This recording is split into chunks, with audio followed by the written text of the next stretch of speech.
Hello, can everyone hear me okay?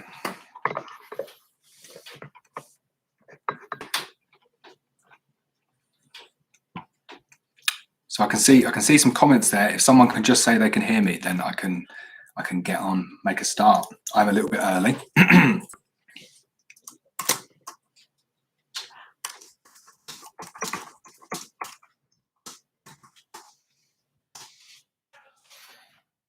Oh, very good. Okay, nice. So I've tried to go for real like atmosphere today with the lights behind me that just don't work, and I'll put the fire on, and it is so hot. Like I'm sweating in here already. So I might have to go and open a window at some point and turn that light off. I did try and set this up on my phone. So I have my phone all set up there, and it was all really good quality, and it's not working. So I don't know why my phone's not working, but you have to put up with some grainy webcam footage. As always, I'm not looking into the camera, so the camera's there, but my setup just doesn't work like that. So you have to bear with me kind of looking at myself on the screen. But yeah, that's it. So another live stream. I've had so many people ask me to do another live stream. I thought 4 hours of questions last time, there would be no more questions. And to be honest, I've not had that many questions through. So the rule is going to be if I run out of questions, I'm going to end the stream. So any questions, just fire them away in there in the comments. Hi from Canada. I'm seeing comments coming through in chat. So I'm just going to say hello to everyone first. So Rob Sprock, you were the first one here. Congratulations. John Beagrey, Brooklyn's Honeybees, Wildways Farm, Richard Thompson, Josh Trower, Jim Cooper, Wildways Farm. Sorry, I don't know how to pronounce your name. I'm going to have a go though. Tautvidas Vacuumnus, good name. And Chili's Bees, hi from Canada. So hello everyone. I'm not sure. I've got 24 people here, and we start in 2 minutes. So it'll be great if you want to share it on any of your social media as well. See if we can get more people here. That would be good. And check this out.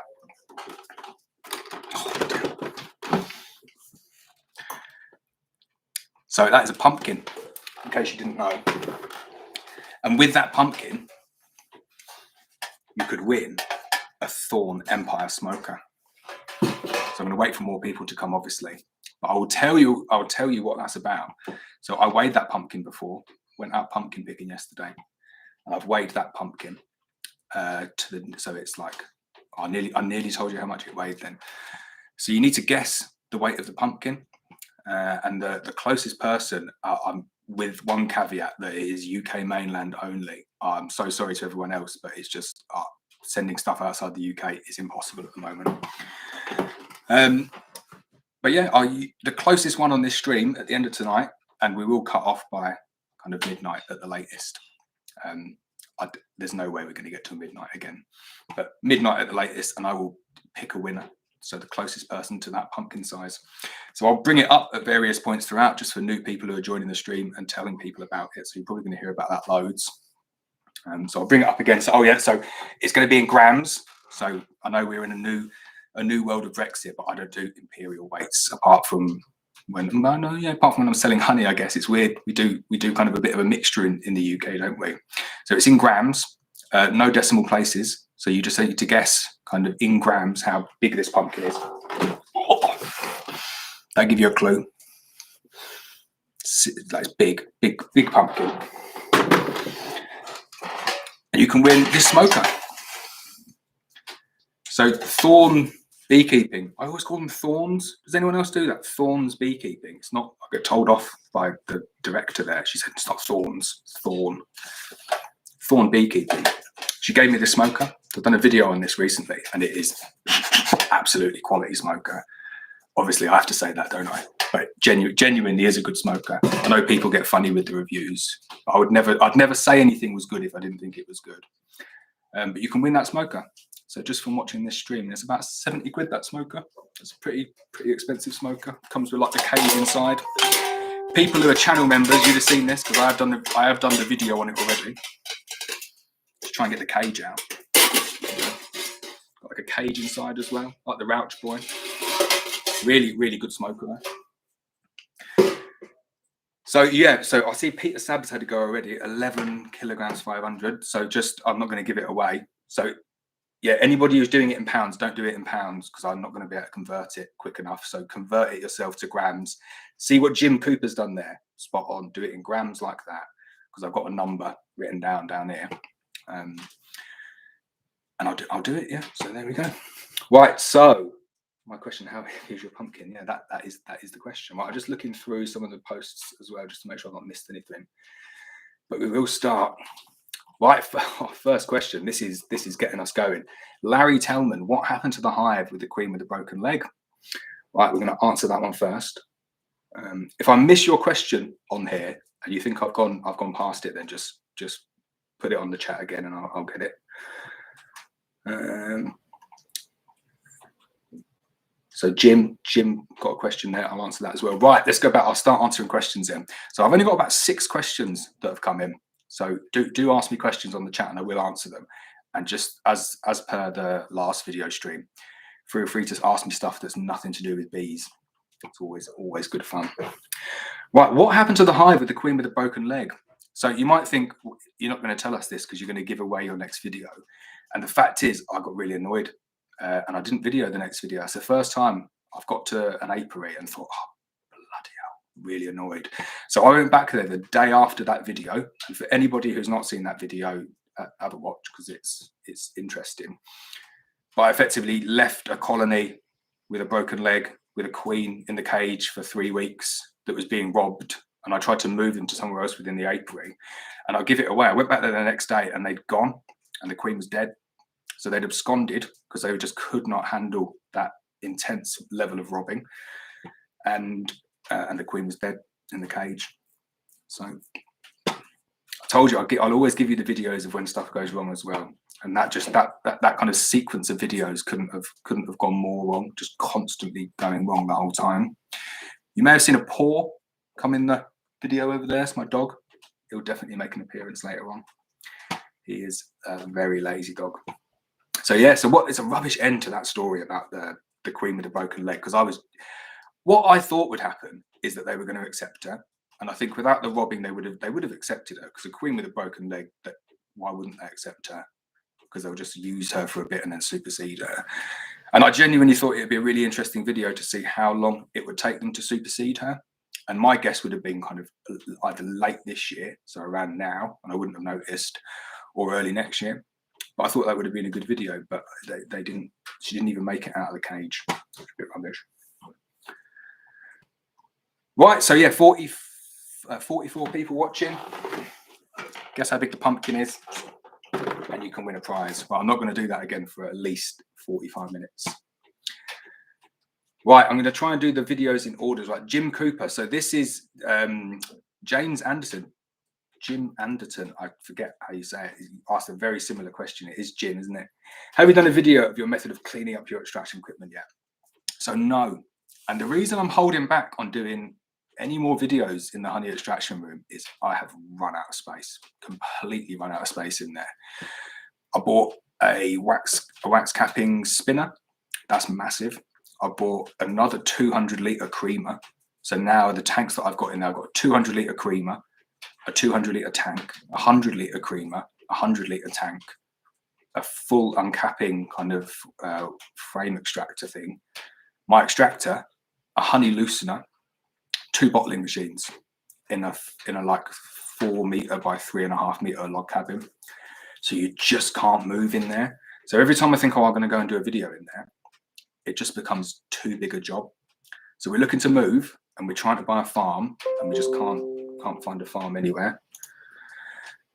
So as soon as we find a farm, I'm going to go and properly kit out a big expensive extraction room. I'm going to have loads of space in there. I'm going to be able to do loads of cool videos. And at the moment, it's just too difficult to do it. So have you done a video of your method for cleaning up your extraction equipment yet? No, because I literally cannot get in the room. So sorry about that. Well, I'm trying to work down in order. How many nukes do you sell a year? It really does vary, around kind of 150 to 200. We've got 200 nukes this year, and we've already sold half of them, which is quite good. So I reckon we won't try and go more than that, because I think once you get to like 200 nukes is a huge amount of work, getting them up to where you need them to be, and then going around and doing the constant checks on them and making sure they don't swarm. and giving them feed and just getting them through, and then you get losses on that as well. But then also the whole logistics of sending them out to people and having people come and collect them. Like you can only do really like 30 or 40 in a weekend, or like a day of a weekend. So it just takes out a lot of my time. So I don't want to get to the point where it's anything more than 200. I'm happy at 200. Right, Aaron Cornish. Hello, Aaron. How you doing? What was the most important lesson the bees taught you this year? So this is another one that Jim's asked, because it's not the same question that you've asked, Jim, but it's kind of the same answer, in that I'm trying to ramp down the number of bees that I keep. Like my wife laughs at me and she's just like, well, what are you doing? Managing so many bees and all of the stuff you do and all of the YouTube stuff in addition to another job. So I'm really doing my very best to reduce the amount of bees that I keep, and targeting the areas that I enjoy, and targeting the areas that I get the biggest payback, and not just trying to keep as many bees as I possibly can and extract as much honey as I possibly can. Because even when it gets to honey extraction now, I take a week off work and I struggle to get it done in that week. So this year I had to take 2 weeks off work, 2 separate weeks, one to do the normal honey extraction and then one to do the heather honey extraction. And it just took too long. So it's a really roundabout answer to that, but the bees have kind of taught me that it's not all about expanding them as much as you can. I'm trying to get some time for me and my family, because I just get completely obsessed with things. And you'll notice it, so many people say this to me, how do you do so many YouTube videos? And it's just because I'm just obsessed with everything that I do that's kind of bees, and I can't just go out and film a video. I go and film like 7 videos at once. And this is why we have the channel membership. Honestly, that is not a plug for being a channel member. But if I went out and just did 7 videos, even when I released 2 videos on like a Sunday night, I did it earlier this year with the Hives ones, because I was just getting so far behind and things were becoming irrelevant. I released 2 videos at once, and the views weren't even half of what you'd get on a normal video, because I did them together. It's weird, the YouTube algorithm does not like you uploading loads of videos all at once. So I drip feed them on, and then I give people the option if they want to be channel members. And the channel members will say this, that you'll get like 6 videos kind of over the course of a weekend, and then nothing for a while. Whereas everyone else just sees a steady stream of videos coming through. So yeah, biggest important lesson is that I spend too much time on the bees, and they take up too much of my life, and I need to take a little bit of a step back in terms of what I'm doing. Cool. Right, so loads of weights coming through, good weights. Right, Richard Bellis, what have you the confidence to go from hobby beaking to semi-commercial? Did it feel like a massive leap of faith, or was it something you'd always hoped to do? Right, definitely not something I always hoped to do. And it stems from my answer to that previous question, is I just get obsessed with everything. Can't do anything kind of by half. So it just started off like I kept some bees. I love my food. Anyone who knows me knows I love food. So like I keep chickens so I can get the eggs, and I keep bees so I can get the honey. That's how it started. And then it's just you get a colony of bees, and you all know this. You're all beekeepers here. You get a colony of bees. You'll get some honey from them. You'll see them through the winter, and you get a buzz. It's a terrible pun, but you get excited by it, and it's fun. And you think, you know what, I can get my colony here and take a queen and turn it into 2 colonies, or do some queen rearing, turn it into 3 or 4 colonies, and it just gets out of hand, doesn't it? So next year, I'm going to do a cool video next year. I'm going to take 1 colony and I'm going to see how many splits I can make it into, which goes completely against what I just said, wasn't it? Which was trying to reduce the number down. But I'll just split them out into nukes at the end, and I'll sell them. So I'm going to do a video, and maybe I'll do a competition to see how many we get through. But I'm going to target 50. So I'm going to go from 1 colony to 50 colonies in a year. I saw a PDF. Don't know who did it. They did 1 colony to 1,000 colonies in 2 years. Genuinely was. And you can see how you can do it with mated queens, because you can make the splits really quickly. But it'll be interesting to see that. I might speak to some other beekeepers and see if they want to do that. I've got a tea bag with a tea in it and nowhere to put my tea bag. I'm just going to rest that there. The other thing I was going to say as well is, if you're not part of the Facebook group, the No Nonsense Beekeeping Facebook group, you can join that, because what you can also do on the top of that group is request videos. So if you have any videos that you want me to do, I have a list of 170 videos to do. So I'm working my way through them. and there's so many duplicates, it's funny. Like I just scroll down, it's the same video 9 times in a row. But I've got a big long list, but I'm always open to ideas. So if you want to put it on the chat here, I will stick it on my list to do. I'll look back at it at the end. But also on that Facebook group, you can have a look, and you can request videos there. All right, next question down. What is my favorite recipe using my honey? It's weird because I'm not a massive one for like recipes with honey. Like I do love honey a lot. I just think eating on toast, that's my favorite way of doing it. Obviously, like my hot fire honey on pizzas is pretty good as well. I don't know about all the rest of you. R91 retracted his message, and I want to know what that message said. But yeah, favorite recipe. I just quite enjoy it on toast. My favorite honey is like a set honey though. I would much prefer like a set honey over a runny honey. And we've just put new honeys on the website as well. So I've expanded the range. So now we do a soft set like we've always done. We do a natural set, and now we're doing a set borage as well, which is my new #1 favorite honey. And we're doing like a heather blend set as well. So expanding my range of nice sets honeys. Right, I'm just reading through the rest of the question. Okay, yeah. Do you ever have to deal with wasp attacks on your hives? What strategies do you use? So no, I've not had a single attack of wasps this year, not one. And there is a video coming on showing about the wasp traps that I use. But what I did have this year, and this is just a nightmare, and this goes back to the fact that I do not have a suitable extracting facility in terms of the size of the facility. So what I do is I go around and get all my honey crop, and I bring it back, and I can get about 30 supers in the back of the truck at once. So I go around, and I could probably fit about 100 supers or something in the extraction room, clear everything out, stack them all up. They're on these really nice drip-proof trays. I put the heaters on in the room. I keep it nice and warm. I put a dehumidifier on in there as well, just to keep the moisture level down. And then I call it a day, because going and collecting that many supers using clearer boards, nothing else, is time consuming. And yeah, I went back, so I left it overnight, and then I thought I'll leave it for a few days, because I'm doing other stuff. And I went back there on like Saturday morning to start it to a marathon extraction session, and you should have seen the amount of wasps. You've never seen so many wasps, and they were just got in through a crack, and they were just all over everything, battling, trying to get all of my honey crop. And I used these wasp traps, and I've done the video. I didn't do the video on that because it was just too much of a mad panic. I just thought I can't bear to film this because they're just eating everything. But I did a bit of a summary video showing how effective the different traps were, and I'll just give it away now. In the bee equipment hornet traps, just amazing. They caught as many, if not more, than the wasp banes, and they cost about £2 each. So I've bought loads of them, about 10 of them now.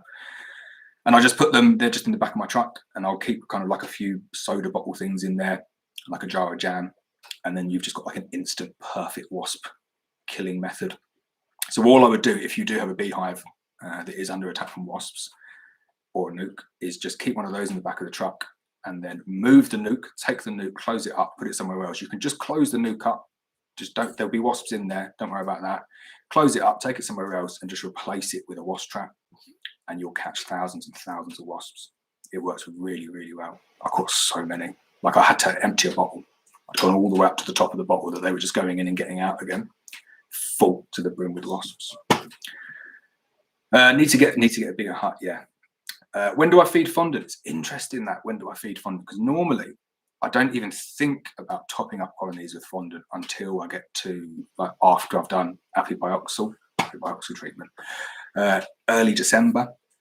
And I tend to go around here kind of like any time in December. I just think with the polyashforth feeder, I get it on early and just forget about it. And I was going around the other day to strap down all of my colonies when this nuke tried to swarm, bloody nukes. And so there's a lot of light colonies out there, and I've run out of syrup.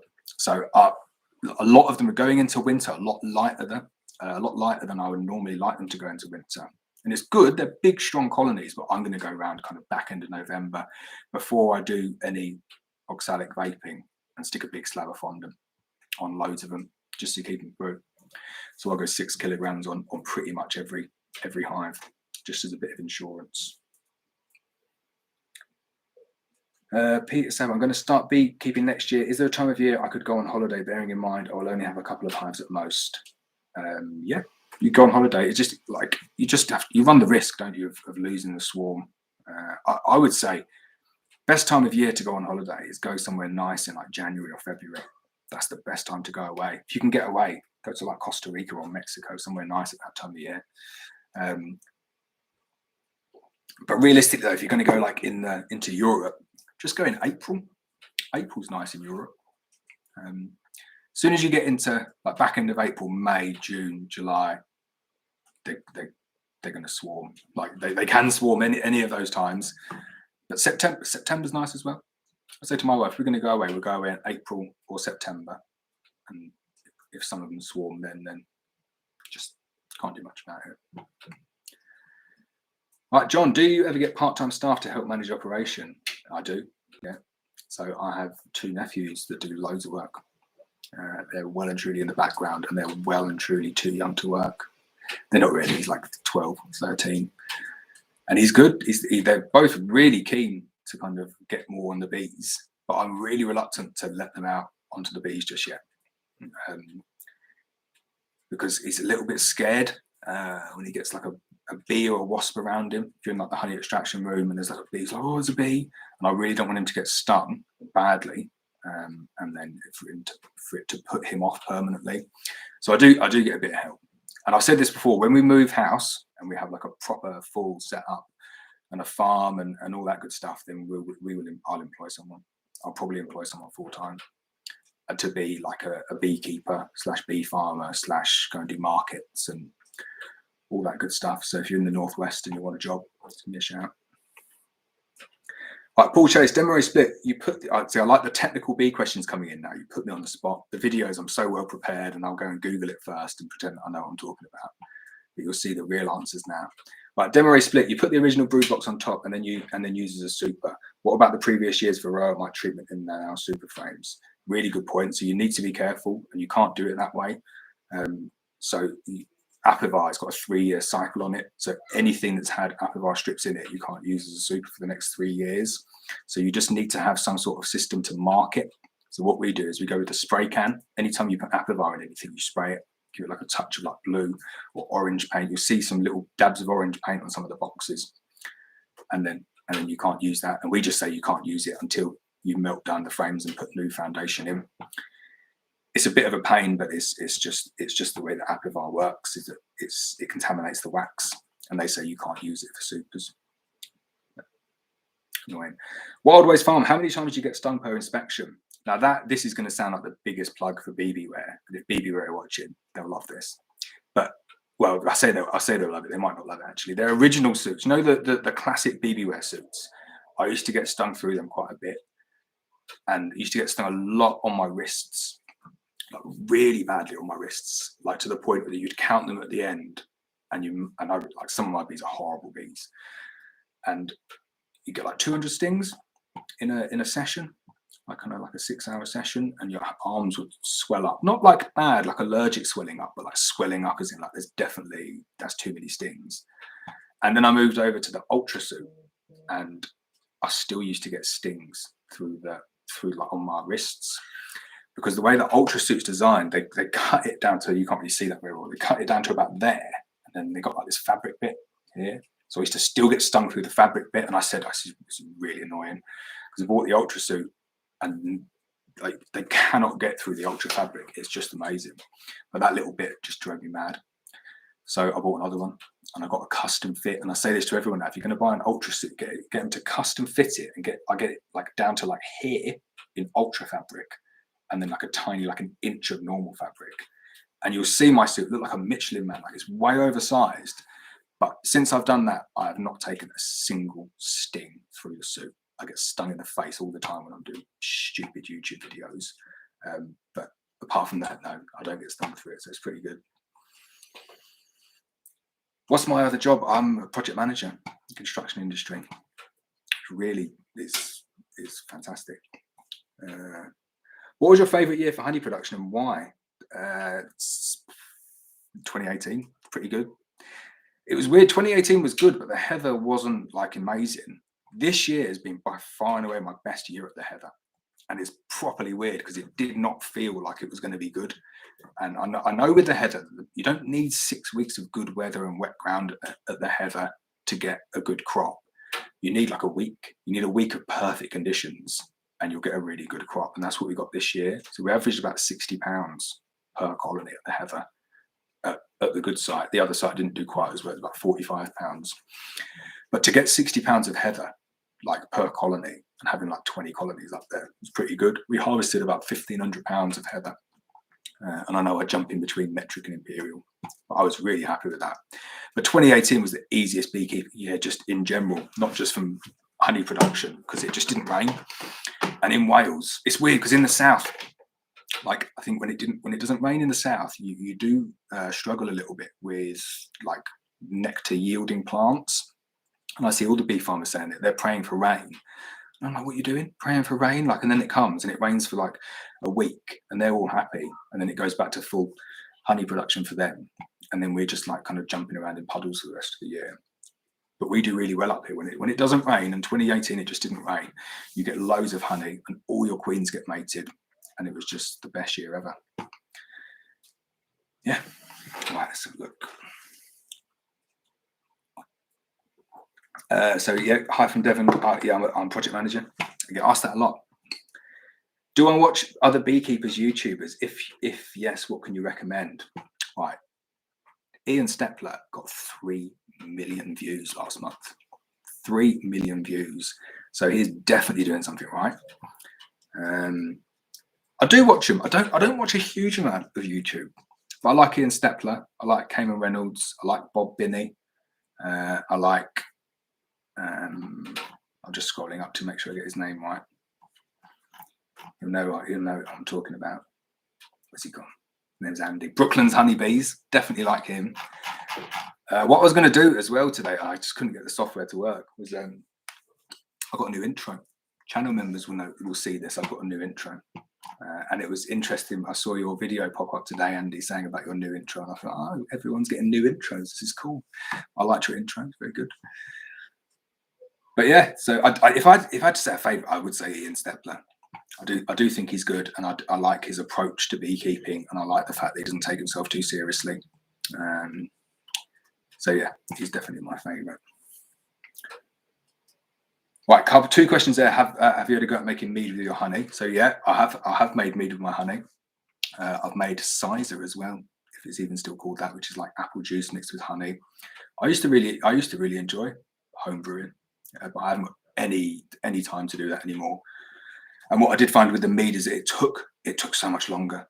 Like even cider took like kind of like 6 to 12 months to make it taste half decent, whereas the mead, it just took ages. It took like 2 years, and it was nice after 2 years. But I'm not a massive fan of mead. I'm not a big drinker. Here's another competition. You guess the last time I had a drink, but I haven't got a prize for that, so I will just tell you. It was about 6 years ago. That was the last time I had an alcoholic beverage. Right, so it's probably time for me to do this again. So there is a competition today, and you have to guess the size of this pumpkin. And I know this can be really difficult, isn't it, for you to kind of gauge? There you go, look, guess the size of this pumpkin in grams,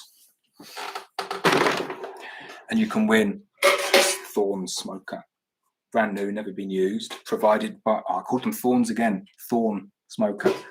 It's their large Empire stainless smoker, which they gave me for free to do some videos on. And I got too many smokers. So I'm going to give it away to someone tonight. So have a guess.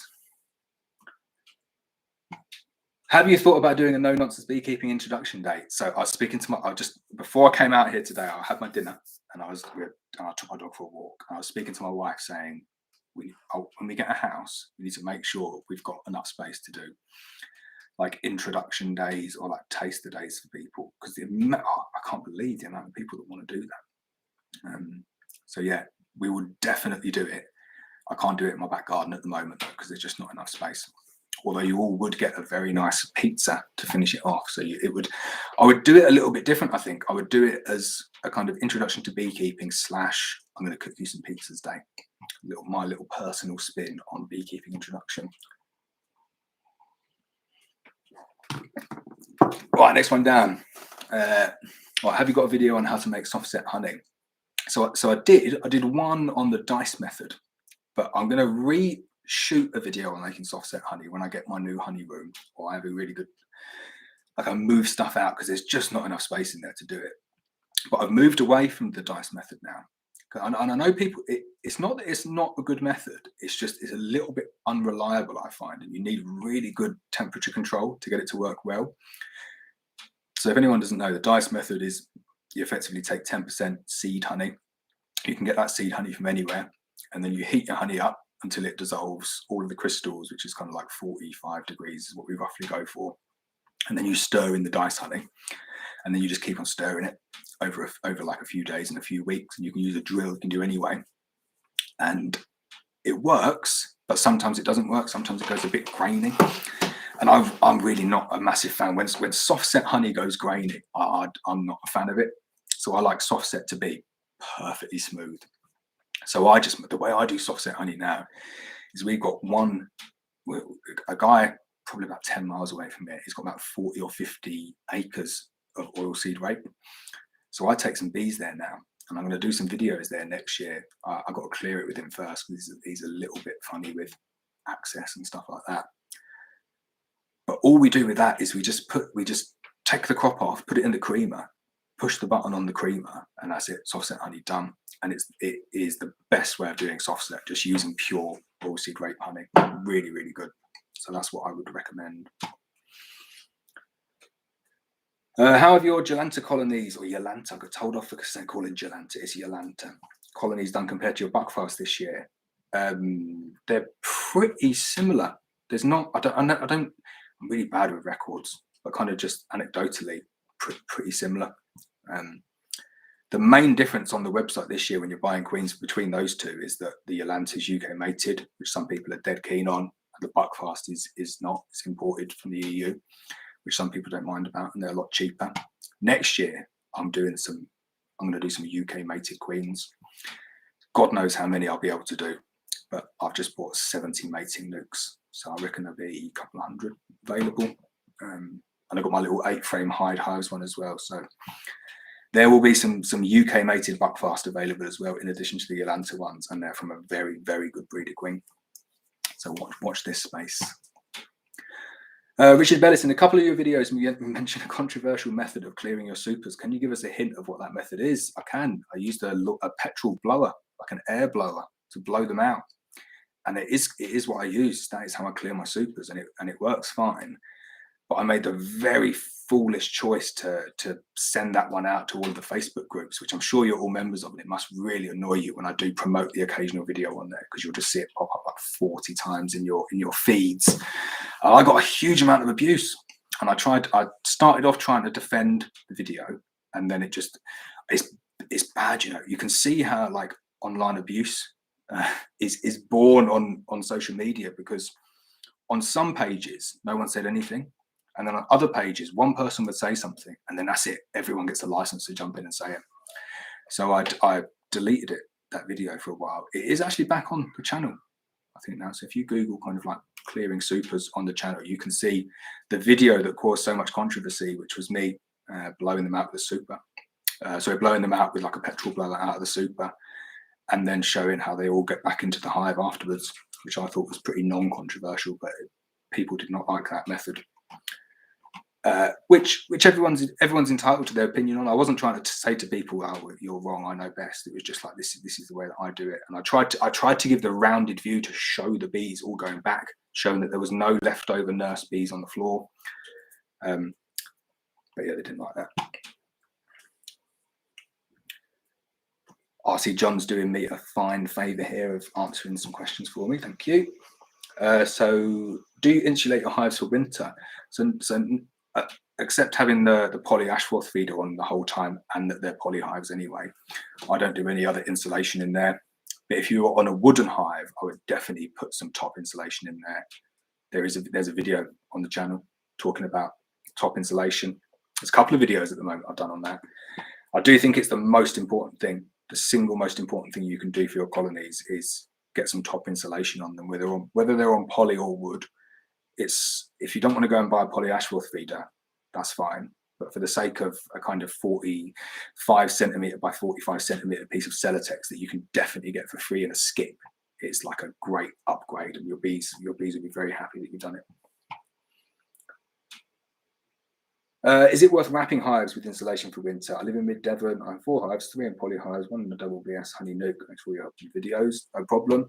I've never wrapped hives, and I never really got the whole wrapping thing, because, like, I don't know. I don't really get it. Like, you're wrapping them to protect them, I guess, from the elements in terms of rain. But I see the wrap, it's not got like massive amounts of insulation in it. I know it gives you the insulation values, but you're not going to get a huge amount of insulation on it. And then if you did wrap them and didn't put top insulation in there, you may be making that top, like, crown board surface less insulated than the rest of the hive, which would mean that the condensation isn't going to go on the walls and just drip out the floor. It's going to go on top of the cluster. But I see a lot of people do it, and I've never done it. I bought some of the wrap from Simon the Beekeeper, which is a company I really like. I saw the thing about him the other day. He got a new heart. Anyone else see that? That was amazing.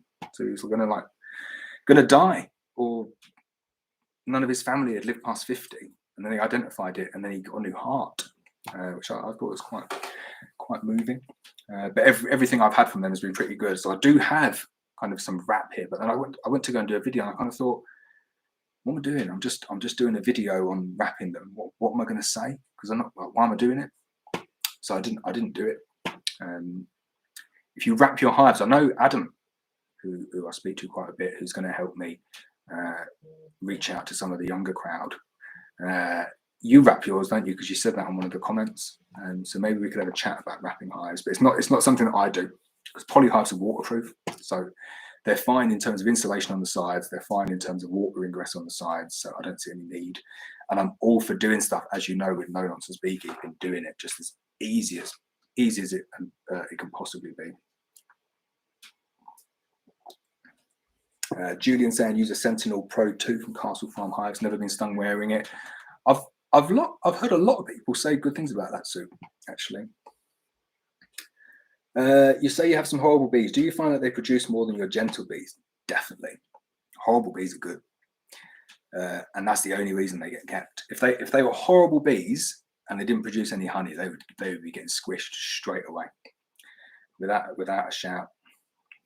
I'm saying that as I read something else.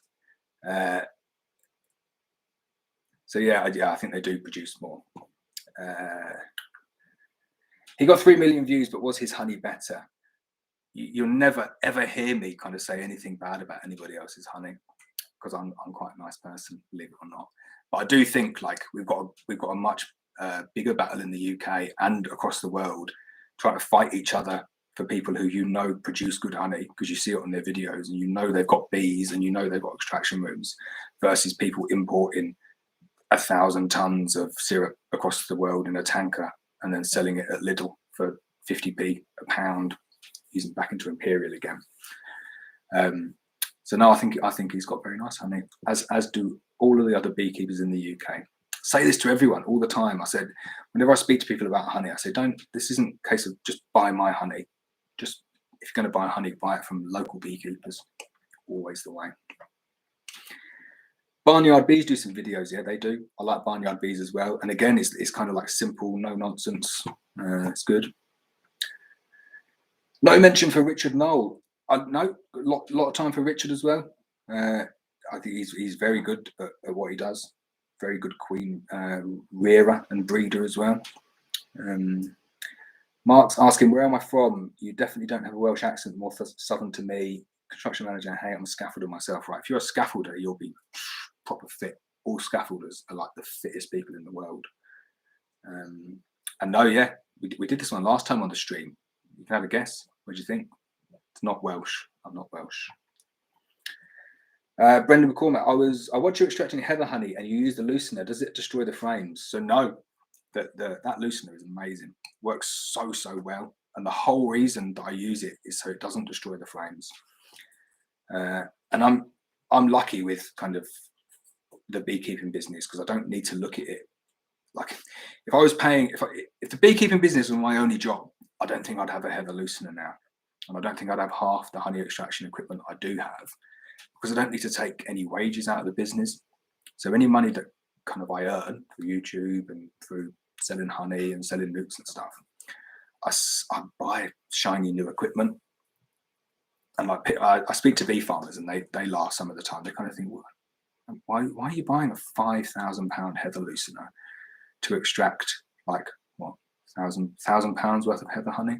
You're much better off just cutting it out, pressing it, and just going again next year. And they have a point. But then saying that, the cost, the increase in beekeeping equipment is probably quite a shrewd investment, isn't it? I could sell some of my equipment now that's like 3 years old for more than I bought it for. It's just going through the roof, and it's not going to stop. Beekeeping equipment is going to get more and more and more expensive. It's a pain, isn't it? How expensive things are.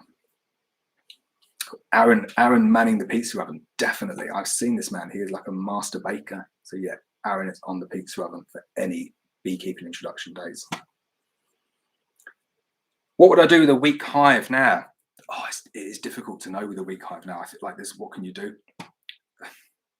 But it depends how weak. So I'm thinking a weak hive now, maybe over like 3 or 4 frames, I would just dummy them down. I don't think there's much more that you can do. And it's difficult. This time of year is difficult because previously, like early on in the year, I'd say we'll just combine them with something else, kill the queen, combine them and make one of your average size. That's my dog. This is Jasper. Jazz? Jazz. What's this? That's Jasper. I told you he'd make an appearance. So yeah, I would just dummy them down and just try and get them through. But it's a difficult one because I hate this. The most annoying way that they die is when they're not big enough.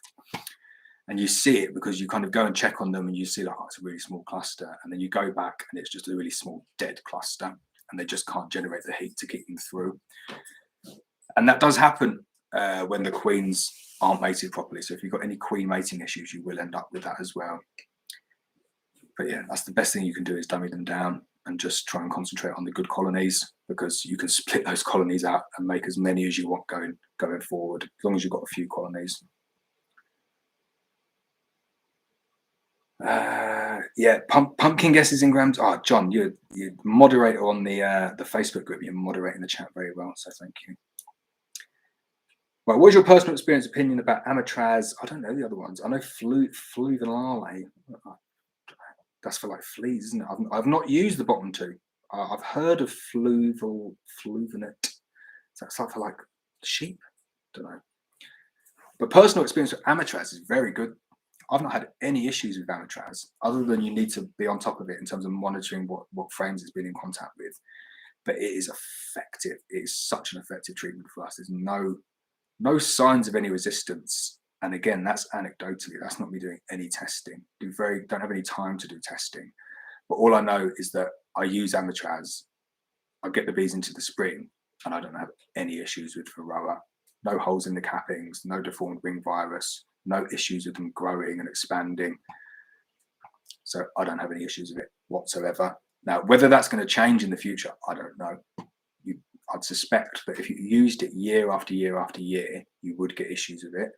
I'm going to use something different next year because I've done that 3 years in a row with apivar strips, and it's gone well. But I kind of think it's always good to maybe change things up a little bit before you start to get an issue with it. So I'm going to use Thymovar next year. Thymovar, and I'll do my apivar as well, and I might do that a little bit more just to compensate depending on what the weather's like. But when I used Thymovar, I did a whole apiary last year on Thymovar, and they were fine. They were just as good. So I haven't done the testing, but I will change it up next year. Right, so will you do a video on using a mating nuke? Yeah, definitely. So I bought 70. Bought 70 of the bee equipment ones, and I knew they were going to be cheap and cheerful, but they were £7.50 each. And then obviously you knock the VAT off as well. And they had the plastic foundation in them. So I know I do feel sorry, and I apologise again for anybody who had the Bbka ones, because at the time I just thought I've not got the time to do this, and we could get into next year, and I just not got the time again, and I end up selling the ones that I just bought. But I had bought 70, and I'm going to do more of that next year, as opposed to kind of like trying to do 100, 150 production colonies and do all the extraction and do all the inspections and stuff on it. I'm going to do more queen mating because I've got a really, really good site to do it on, and like 3 queens that I think are going to be good to kind of rear some queens from. So I'll do that.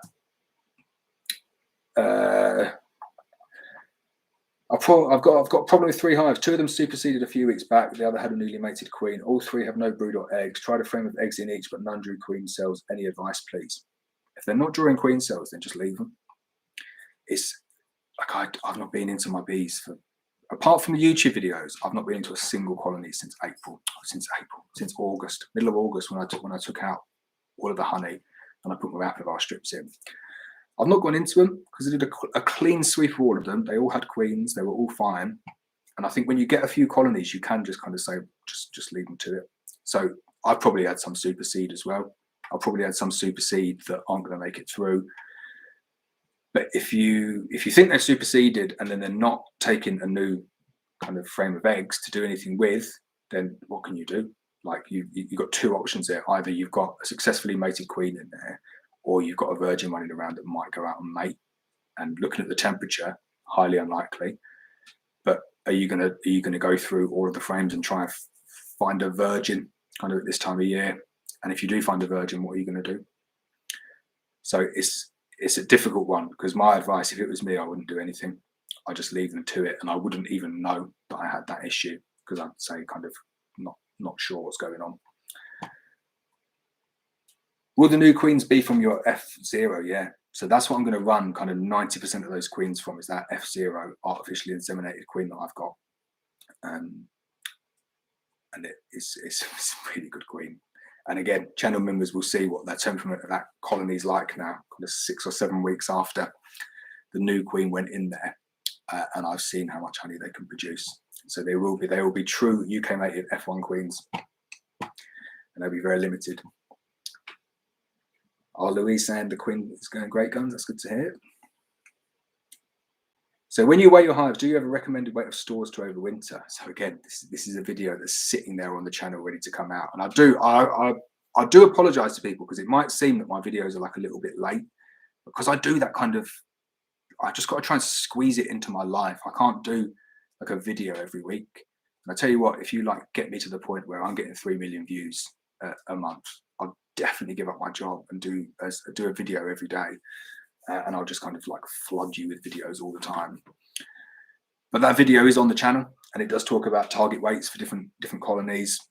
And it talks about the fact that it's completely dependent on what system you're on, what format you're on, whether you're on wood and poly. But I think the recommended, what people say, is like 40 pounds of stores. So for a national deep, it's 40 pounds of stores. And then you need to work out how much the colony's weighing, and how much your frames are weighing, and how much the beehive's weighing. And when I do it with my national deeps, I go for around 40 kilograms, like all in terms of the polyhive and everything. But it will depend on like what system and what format you're using. So it's kind of there or thereabouts. But if you're weighing your whole hive, regardless of whether it's wood, poly, or whatever, and it's on a single deep with a roof and a floor, and it's around 40 kilograms, you're probably there or thereabouts. Good to see that Andy's putting insulation in his roof. Does the poly Ashforth feeder fit the 12 frame of bellow? That is a good question. The one that I've got does, and it's funny. I spoke to Damien. I speak to Damien from Bellow quite a lot, because I post some stuff on their social media for him. So I speak to him a lot, and I said to him, you need to do a poly Ashforth feeder for your 12 frame polyhive, because it is that. I know I sat on the fence before, didn't I, about which was the best polyhive on the market. I've had that one for a year now, and that's definitely the best polyhive on the market by a long, long way, I reckon. But he needs a poly Ashforth feeder, and I said to him, you need to get a poly Ashforth feeder because your one doesn't fit, and the 12 frames top bee space and the poly Ashforth feeder that a bellow cell have the rim in, but it's bottom bee space. So if you put it on, even though it's kind of, you get like this in-out effect, it would work, but you end up with a double bee space. And anybody knows double bee space underneath a feeder is asking for trouble, because they fill it with brace comb and stores, and you just get a complete mess. So Damien's going to do a polyashworth feeder for the 12 frame of bellow, but it's going to take a while and it's not going to be cheap for him, for the molds, or for the actual people buying it. So I'll let you in on a little secret. If you buy the Swienty poly feeder and don't build rims out on the bottom, it works perfectly. It is like the perfect fit for it. And it's the perfect in bee space, because the Swienty polyashworth feeder doesn't have a rim underneath. So it was designed for a top bee space system. And then the 12 frame of bellow is a top bee space system as well. And it worked perfectly. So I said to Damien, you don't need to build one. Just use the Swienty one. Just sell the Swienty one. And he didn't want to do that. So it will come out at some point. I'm just reading through. See one from Melanie there. Do I keep the bottom board? So Ewan saying, do I keep my bottom boards in all the time? So no, I've taken them out. And this is something where I chop and change each year. And sometimes I think, well, no, I'm going to put bottom boards in. And sometimes I don't have them in. And I think I'm pretty much set now on polyashworth feeder the whole time, and then no boards in at all. That's what I do. So they're kind of open to the elements underneath, and then cozy all the way around.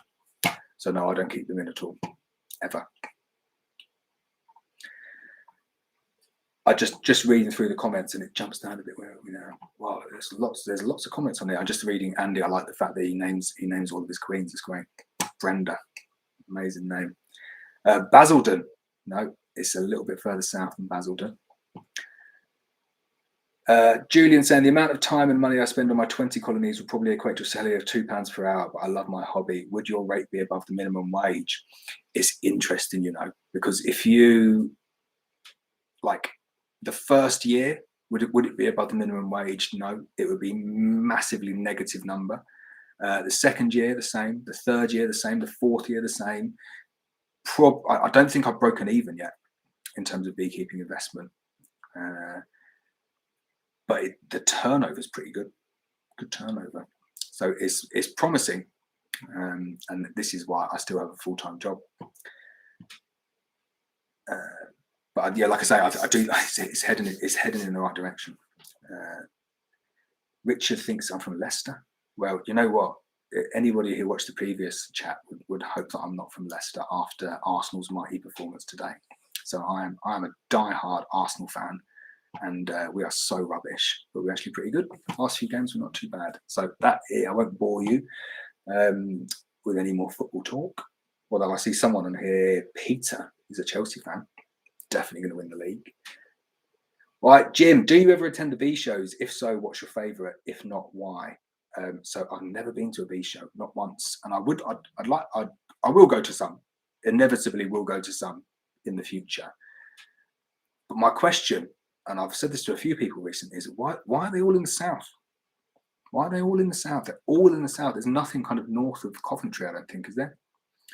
And if anyone knows of a bee show north of Coventry, let me know, because it takes, like, even to get to Coventry, it's 3 hours for me. So for Bee Trade X, and it'll be interesting to see how many people go to Bee Trade X this year, in terms of people and in terms of sellers.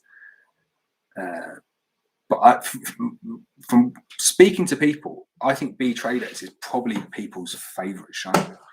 And again, that is my dog going crazy. That's just me, from what I've heard from people, and I know from talking to people who have sold there as well, they say it's very, very popular. But I just think, why not have one in the north?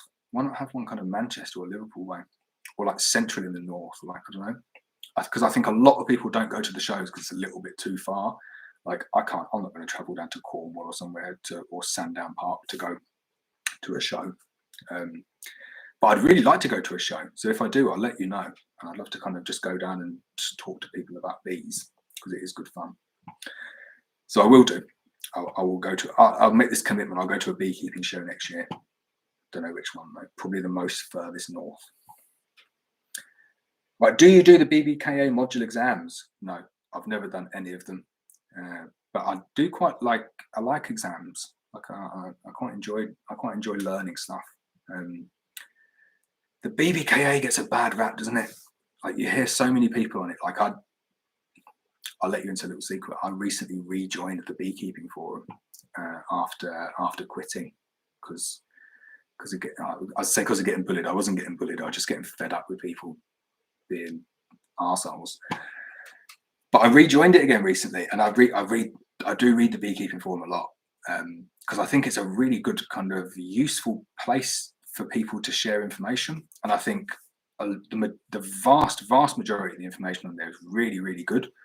In fact, I think it's all good. I'm not saying anything bad about the information that's on there. But I do read their comments about the Bbka, and I know they're not massive fans of the Bbka. And I get snippets, like I'm not like fully up to speed with all of the stuff. But you hear people talking about various different things, like with matchsticks and top ventilation and just things that I don't think really have got that much place in beekeeping. But that's just my personal opinion.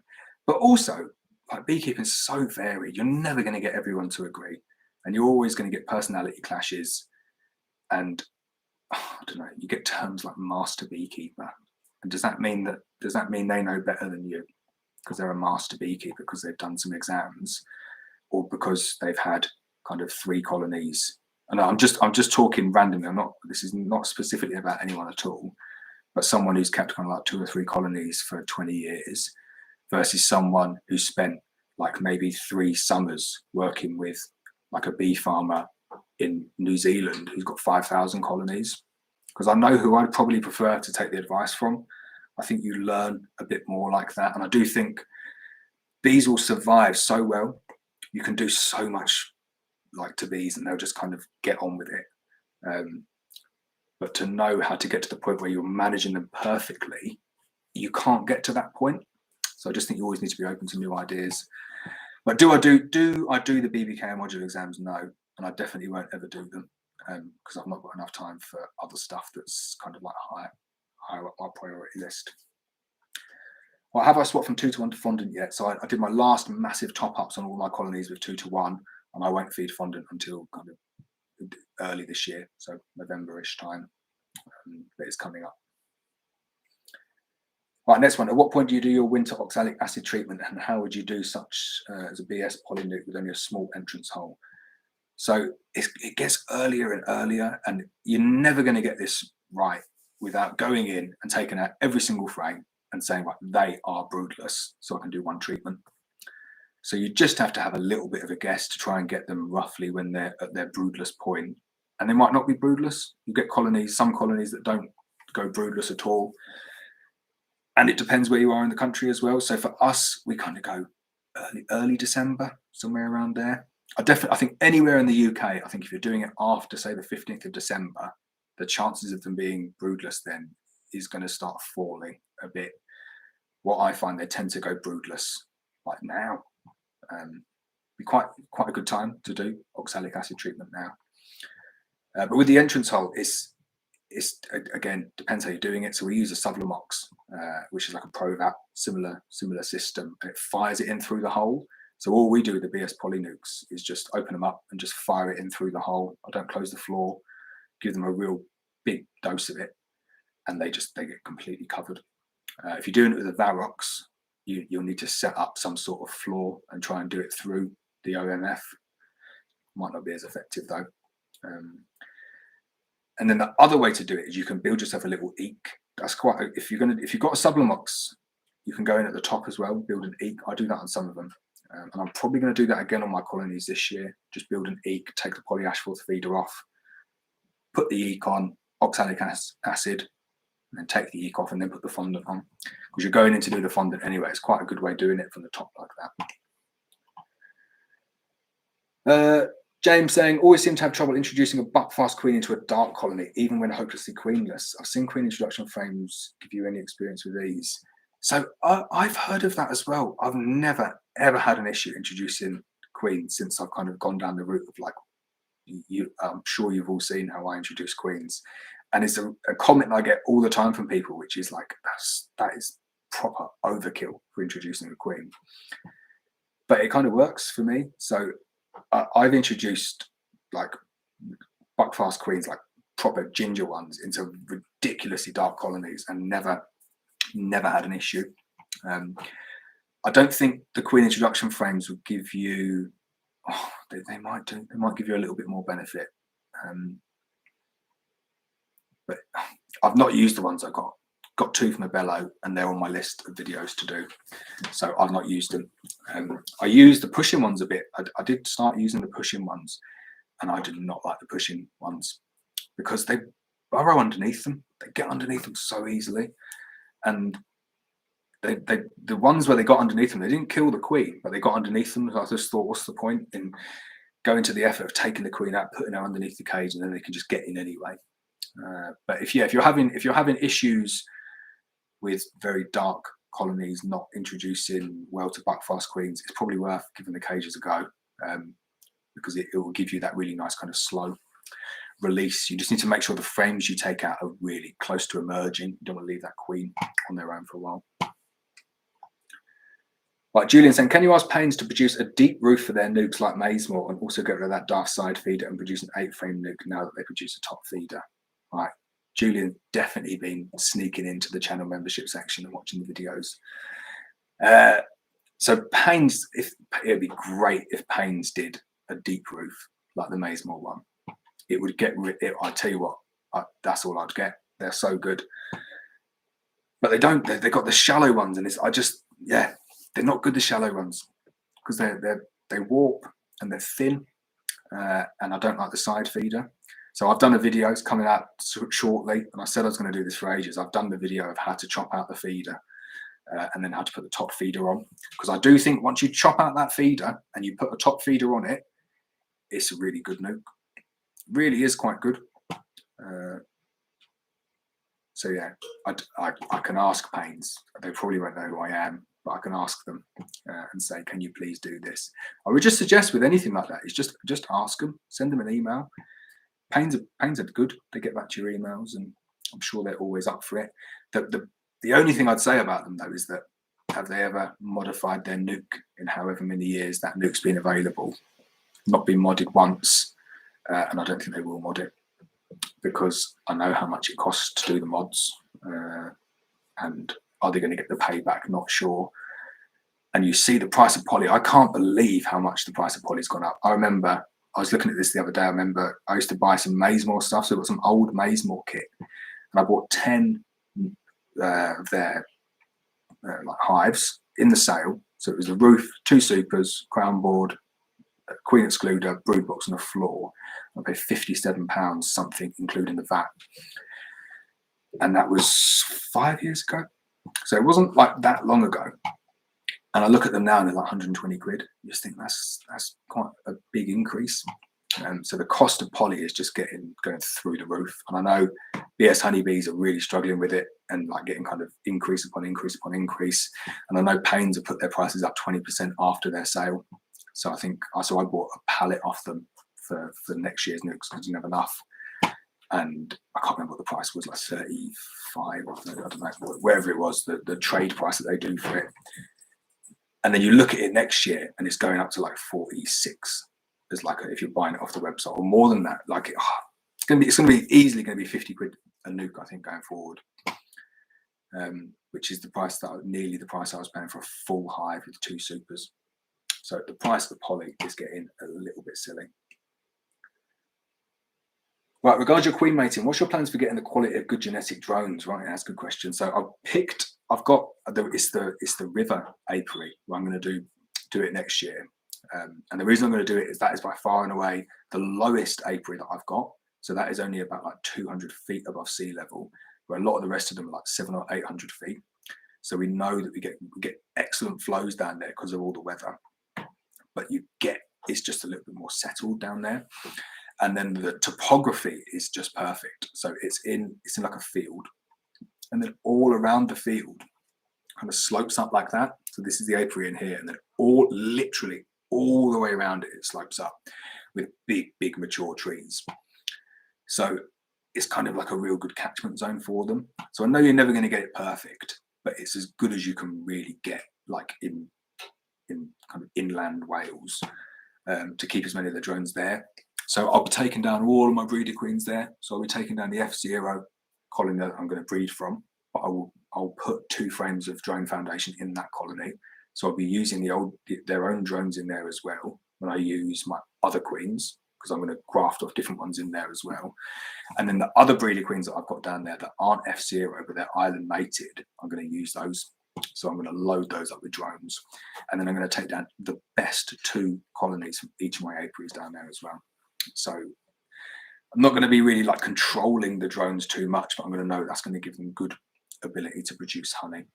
So it's not going to be hugely scientific. It's going to be a case of taking my best colonies down there, taking down all of my breeder queens down there, pumping them full of drone foundation, and then just let them get on with it. Right, I'm just looking, there's some more here, people saying about the pumpkin. So I'm going to get it back out, get my pumpkin back out. It's so hot in here, I'm going to have to turn the fire off in a bit.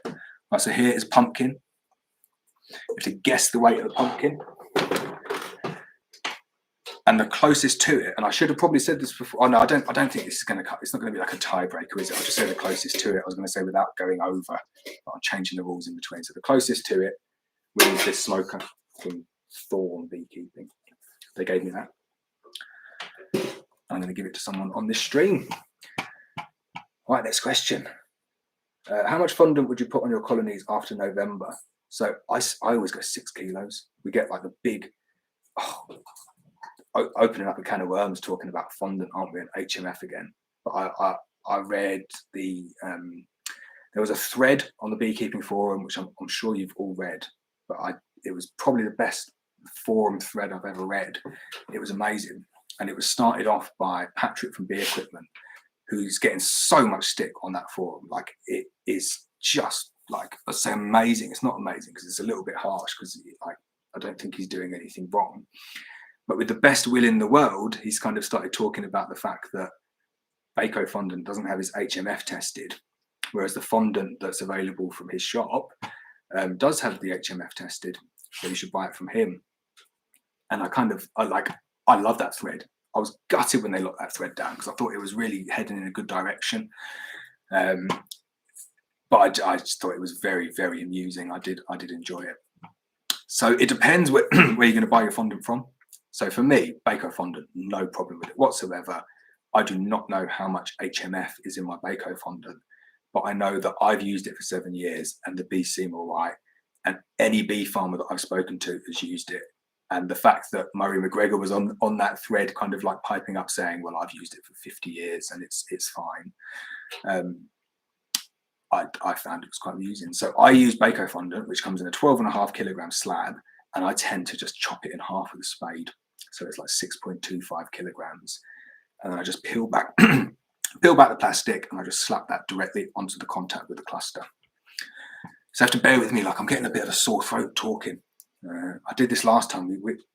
I've been on air for like, what, an hour now? 4 hours last time, and I couldn't speak the next day. So I got a tea in a cup that I've been nursing, and I've also got a flask of tea, and I've got a bottle of Ribena. So you have to bear with me. Right, there's some good guesses coming in on the pumpkins in terms of some good close guesses. Right, black bees versus buckfast. I find the buckfast are not bothered with wasps coming in and going stealing food. Black bees are on a wasp in seconds of it being on or near the hive entrance. Yeah, I've not really noticed that. I do notice like some colonies not fussed at all with wasps going in, and I guess they're kind of like, if there's 2 or 3 wasps going in, who really cares? They're just buckfast. They're just too focused, aren't they, on just going out and like getting as much honey as possible. But yeah, it's interesting. I've not noticed that between the different colours. Jack saying, I'm looking forward to the off-season winter vids. It's interesting because I'm not overly keen on the off-season winter vids. Like I do them, and I did loads last year. Spent loads of money like buying equipment to review, to like build up the channel. And I speak to manufacturers and I say, look, I'll do some videos and just put them on there. And I'll say it again, I'm not one. If someone gives me a product and says do a video on this product, but you have to say nice things about it, and we'll pay you for it. Like I'd never do that because I kind of got my credibility there, and I know people would pick me up on it straight away and say that's crap, that's a rubbish product, and you just said it was amazing. So then no one would ever believe me again, would they? But it's surprising, bee manufacturers not that interested. And I kind of think now the channel's like it's doing all right, got like a decent following. I reckon we're going to hit I'm going to hit 10,000 followers. I was hoping for Christmas, actually, but I don't think we're going to hit that anymore. So I think by January we'll hit 10,000 followers, and we're averaging like kind of 100,000 views a month. So I thought it was pretty good for beekeepers to give me free stuff to review, and some of them are good. Like, I'm not moaning, you know, Hives are good. They sent me stuff to review, but I thought I'd get some more. So I'm not gonna go and just buy stuff this year to do it. I've done all the Hives, I've done all the Nukes. I'm not going to go and like buy Hive tools and be like, oh, this is a really good Hive tool. But there are some things that I will go and buy. I got like a beehive scale. That was something I got recently. I wanted to do a video on a beehive scale, and it's literally out there behind, not that window, doing it the wrong way, not that window, but the other one over there. And like over the last 7 days, I've lost 432 kilograms in weight. Yeah, so it started off at about 37 kilograms and it's currently at about minus 450 kilograms. So they're not doing very well. And I'm speaking to the manufacturer at the moment, trying to say, I don't think your Hive scale is working very well. But I will do some videos. I'll do some off-season videos. But what I do, anybody who's seen these videos before, these live streams, like I'm so anal with YouTube, like looking at the analytics and stuff and looking at what videos do well. So I do look at the videos and I do see which ones people like, and I do see which ones people don't like, and I do try and replicate the ones that have done well. So like making splits, people really do seem to like videos, different methods of making splits. But also what people seem to like is me or people building stuff. So like making beehives, making floors, making different things like beekeeping hacks, just different stuff. So I think that's what I'm going to focus on more this winter. And again, if you've got any ideas, go on the Facebook group and stick it up there and I'll add it to my list. But I'm going to do some more making stuff videos this winter, I think.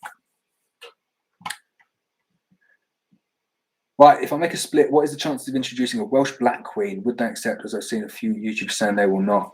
I've never had a queen not be successfully introduced based on kind of like genetics. If you get them properly, hopelessly queenless until there's no chance of them kind of having anything to create their own queen, and then you give them the time and then you don't go back in and look while they're introducing her, you'll get them introduced, I would say. So go for it. Andy's saying off-season videos I find so hard. Yeah, so I think what I'm going to definitely do is like I'm going to get some YouTube streaming software and I'm going to do lots of more interviews with people. So I've been pimping myself out to all the Americans and the Canadians, saying let's do a collaboration video, like I'll interview you or whatever, and no one's got back to me, so I can't do that. But I'm well up for ideas. So Andy, if you want to do that, we'll do like a little collaboration video. Let's do it and have some fun. Jack saying, are Welsh blacks the same as Devon blacks, i.e. European? Like, don't know. Any black bees, they're just a bit darker, aren't they? And I say that about my Welsh blacks. I say they're not a specific bee. They're just like mongrel bees that I've got that are really dark. I see Adam's come here. Hi Adam, how you doing? You got a shout out earlier on talking about your hive wraps. Let's talk about those. Julian saying, full-sized hives on your underfloor entrances, have you modified them to allow a bottom board to be fitted for OA VAP? So no, I've not modified mine, because what I do with mine is I either go in from the top with an eek or one of my multi-purpose clearer boards and leave the floor open. And the fact that the vapor's warm kind of congregates at the top, you get a little bit coming out and they get covered. Or I just got like these Corex boards that I made, which is just Corex and then pinned with wood all the way around to give you a bee space on either side. I just lift the whole hive up, just plonk it on one of those, and then it's sealed. But I'm going to do an updated underfloor entrance video because people like that video, and I'm going to update it just to put some runners on and make it so that you can put a bottom board in to close them up, because people mention that all the time. So Peter Elton, yeah, that's where I'm from, Elton. So Peter got it right last time. Oh, that's jumped off. Where we gone to now? I love that there's like so many people across the world watching this. I've got like south of Sweden. Hi from the south of Sweden. Hope it's nice over there. Got Illinois. Cool. I find it very interesting, all the people watch me chatting. Right, Richard, I've got a BS honeybees polynuke with a Mazemore super on top. It feels like the bee space isn't right. Do you cut the rims off your 6-frame Mazemore poly super? Yeah, so I did a video on that. So if you've got a BS honey, I'm going to get this wrong now, aren't I? If you've got a BS honeybees poly nuke, which is top bee space, and the Mazemore super is bottom bee space, so you end up with a double bee space in the middle. So on all of the Mazemore supers, all of them, or the Mazemore brood boxes, you need to chisel off the plastic runner. It kind of goes up like that. That bit there, so just chisel it off, and then you convert it to bottom bee space, and then it works. So, and that is the only way to do it. So BS don't produce a super, and they don't produce a brood box either. But that would definitely change. So when I've spoken to them before, they said, look, we've got all the molds and everything, we've just got nowhere to store it. And I know they've bought loads of land at the moment. So I reckon they're going to whip up a massive container and get loads of them on order, which would be good, because I think the double brood box Nukes is such a good way of overwintering colonies. You can get them through and build them up like that, and they're on 6 kind of double, like 6/6. My dog over there. It's a really, really good format for getting them through winter, because they're big. They're effectively bigger than a national deep, because they're over 12 frames, and they start at the bottom, so you end up with all your brood at the bottom and your honey on top, and they just work up. So you don't have to open them, you don't have to feed them fondant. They're pretty much good to go, and then they're huge. And then you're not in such a rush to get them out of the nukes in the spring into hives, because you can just work back down again and go on to 12 frames. So I really like that as a kind of system for getting the nukes through.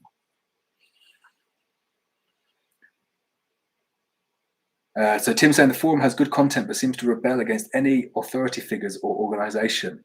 It's true, and this is why I like to read it and kind of sit there and not contribute at all. How much syrup do you get through? I try and limit the amount of syrup. I overordered syrup like massively one year. Bought like kind of 3 like IBCs full. They call them totes in America, don't they? I see that the other day. A tote. But yeah, IBCs. But Invert's fine, you know, because it sits there. It doesn't go off. It just doesn't go off at all. But how much syrup do I get through? I try and limit it as much as I best can. I start off on 1-to-1. So if you watch the videos, I do that and get through a lot of 1-to-1. I mix that up myself. So I buy sugar, buy like a pallet, kind of like a ton of sugar, and then just mix that up in drums. And that mixes up so easy 1-to-1. Pump that into all the containers that I've got, and then I feed that all the way up until whenever it was, middle of October. And then this year I bought like a one. I actually bought it in smaller containers this year. I bought a pallet, so it was 60, like 10 litres, so maybe like 600 litres of 2-to-1, and it wasn't enough. So I'm going to do double that next year. So I reckon it's probably around 1,000 litres of 2-to-1 as like a top-up feed, but I probably got through like another 2,000 litres of 1-to-1 before that I've made. My dog, Jasper, wait, Jasper. He's a cat chaser, and he would have heard a cat there, and he's just gonna be a pest now until the cat goes. Jazz. Right, next question then. So how much syrup? Would you recommend apple strips this time of year? No, it's too late, I think, for apple strips this time of year. If you've not treated your colonies yet for varroa, then it's really, really late. And the only method that I would recommend now is apibioxal or the cheaper oxalic acid that I definitely wouldn't recommend. And then doing it at 5-day intervals. So do your treatment, wait 5 days, do another treatment, and then keep on doing that. Because if you've not treated them, and it's like November now, you're going to have a really, really high varroa load, and you're going to have issues. So you're probably going to need like 6 or 7 treatments. So it's going to take you a month to get them back to where they need to be, and it'll cause you an issue, because it's the winter bees that are already going to be kind of affected by those diseases that varroa carry. So no, I wouldn't put apivar in now. I'd go something else. What's your opinion on 2-to-1 versus 3-to-2 end of winter feeding? I don't get too caught up on the ratios like that. The difference between 2-to-1 and 3-to-2 is minimal. I would go 2 to 1 personally at the very end, and I go 1 to 1 all the way up to there. But you could just go 2 to 1 all the way through. You could probably go 3 to 2 all the way through. I honestly don't think there's a huge amount in it. Jack's enjoying the fire. It's too hot. Like I watched all these videos about how to do a live stream and like put like a nice cool light here. Like this is supposed to be all like nice different colours, and all I can see is just white. And then have like a cool fire in the background, and it's just too hot. Like it is too hot. I'm going to go and open a window. So I'm glad it looks nice. It's definitely not right for me though. Jack saying, do you have any heather honey left to sell? Yes, I've got lots of heather honey. 1,500 pounds we produced this year. Louise saying, do you treat in the spring? So no, our setup is we do an autumn treatment, which is Apivar, and next year we're going to use Thymovar. We do a winter treatment, kind of early December, which is Apibioxal, and then we don't treat in the spring. We don't need to. I've seen some stuff for treatments in the spring. So like the guys in America, you don't know how lucky you are being able to use oxalic acid without calling it a silly name and adding 20% sugar to it, but also being able to use it with the supers on. So the fact that your government or your institutions or whoever it is who said that's kind of legal, done the testing, I wish the UK would do that. We are so far behind other countries with this, and where's our Brexit bonus? Because if you can do that in America, why can't we do that over here? And oxalic acid treatment kind of in the spring, doing that like 2 or 3 times would be a great treatment. Doing it with the supers on, it'd be a great treatment, but I definitely don't recommend it because it is illegal. But I wish you could. But so we don't treat them. So we treat those 2 times because that means we don't have to treat in the spring. At what point do you go in and start to feed to build up after winter? So we don't really. We started doing that. It's difficult when you start beekeeping. You see so much information. I do appreciate how complicated it is, and you've seen the videos. I don't get it right a lot of the time.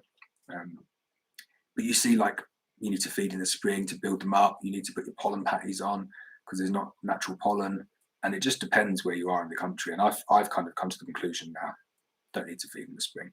The colonies build up fine. The problem that we had in North Wales was that the camera's going off. When I was on double brood, we had a real issue because they overwintered really well on double brood. But what always ended up happening was that they'd end up in the top brood box, and then I'd leave them on kind of double brood, let them build up, and they wouldn't really fill that double brood box until the back end of the spring flow. So then you'd get to the back end of the spring flow, you put your queen excluder on, you put your super on, and you'd be pretty much done, and all of your honey would be in the brood box. So it was really annoying. That was the main reason I moved over to 14 by 12, and it's like the one benefit that I get from 14 by 12, along with all of the other disadvantages of it. But yeah, so in terms of spring build-up now on a 14 by 12, we find it works really well. We don't do any pollen patty feeding, we don't do any syrup feeding. We leave the fondant on as long as we possibly can. And if you'd have seen the videos previously, you get to this point where it's like, do you take all of that fondant off if there's any left on, scrape it all off, put the queen excluder on, put a super on, and kind of gamble, or do you leave that on as long as you possibly can and let the colony use it to build up? And it's different every year, and you kind of balance it as best you possibly can. But I find we don't need to add pollen patties. We definitely don't need to feed any syrup. We just leave the fondant on. All right, that tea is very cold. I'm going to finish this tea.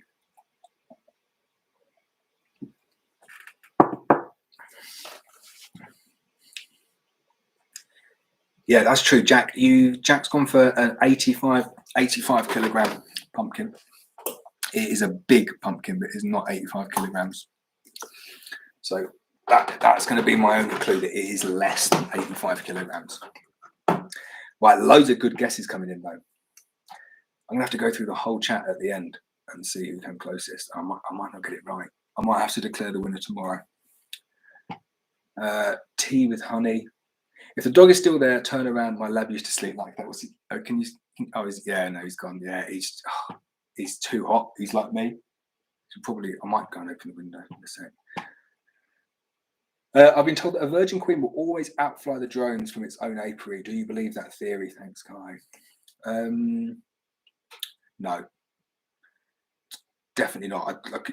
It'd probably avoid its drones from the own hive, but they definitely go in their own apiary.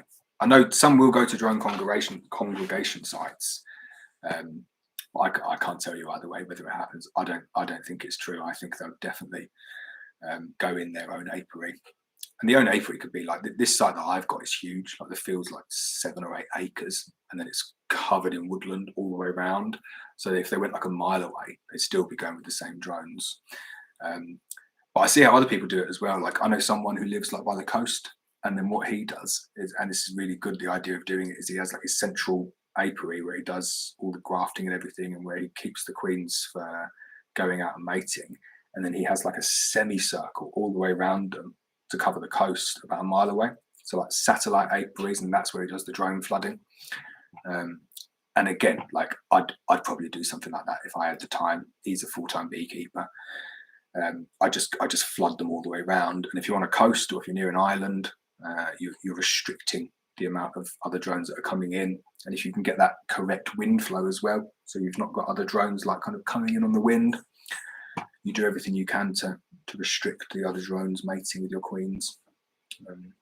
But I think even with local drones, like when we've bred from F0s before, you get really good F1s. You do get variation because it's an F1, but they get a lot of traits from their mother, and even if they're diluting those traits like kind of 50%, 60%, then you get very good queens. Right, next question. Oh, there's a lot of questions on there. Right. What is your favourite queen bee breed? And you punking is obviously, oh, punking 13.4. Okay, yeah, Buckfast. Buckfast definitely my favourite. I know the Atlanta's not really a breed of queen. Like there's loads of different genetics that go into there. The Atlanta queens are very, very good, but there's different varieties in there. But yeah, I don't think you can go wrong with a very good quality European bred Buckfast. Definitely my favourite. Andy's saying off-season stuff. Just purchased the bee house from Omelette. Looking forward to trying it. Have you ever used one? No, I tried to get them to give me a free one. Didn't get back to my videos. Didn't get back, so I haven't got one yet. It's a difficult one because you think kind of like with the Hive stuff, like they give us those for free. It's quite a lot of work to do the videos, and then it's not really the system that I'm using in terms of like honey production. I don't think you get much. You don't get anywhere near as much honey from like a hives, like a long hive, because it's not the same system that you're using. So I don't want. I was going to let my dog out. You don't want to let too many. You don't want to have too many different hives and trying to just kind of manage them just for the purpose of videos. But I like the look of the Omelette hives. They do look cool. Well, I'm going to let my dog out.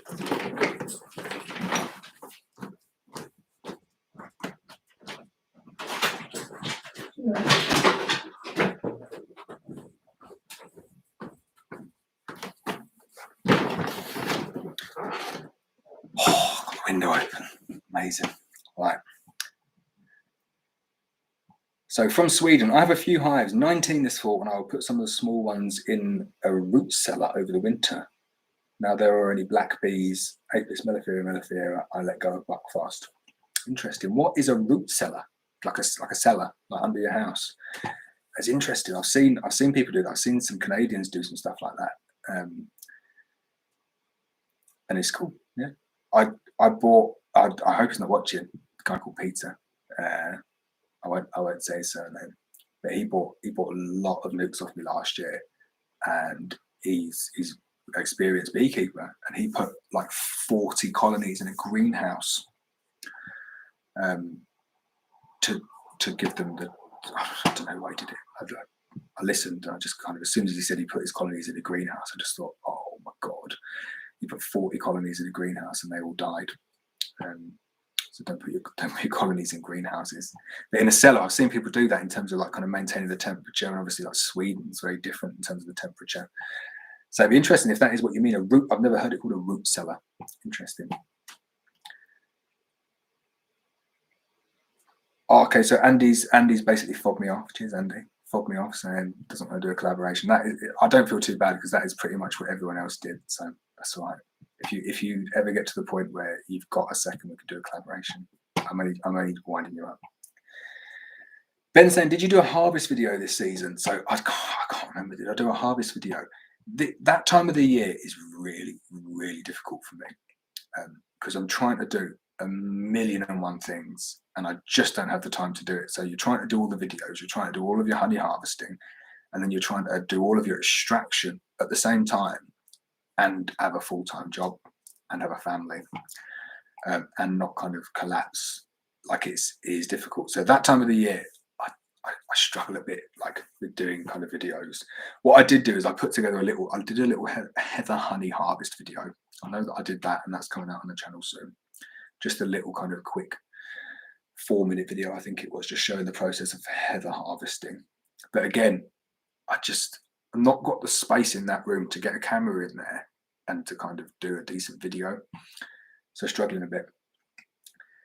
Julian saying, did you ever use those red plastic frames? No, I found those the other day. They were at the bottom of a stack of like brood boxes where I keep them in storage. So I didn't use them.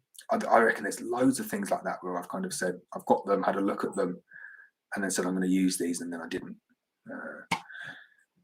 But yeah, so I will do. I've heard really good things about them, and I heard really bad things about them as well. People saying like they're amazing, and then other people saying they go to kind of do like a steam clean on them.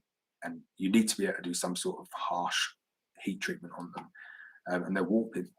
So what do you do if you buy all the frames and they just warp? Then they're not going to be very good, and they're not cheap. So no, I've not used them yet. Dog again. MMB saying you watched me and Ainsley Harriet today. Yeah, if anyone's not seen that, I thought I'd put that video out there. It was quite fun. That was great fun doing that with Ainsley Harriet. So I'm going to see what other TV chefs we can entice to come to our house for pizzas. Richard saying, swarm traps, polynukes or national brood, what do you recommend? I'd say national brood's probably a better size. They do like poly traps though. More important though is just make it used. So like used and dirty with bee stuff and propolis and wax. They love it. I got into a really big argument with someone on YouTube before about whether they should have a floor. I blocked him. So I do block people on YouTube.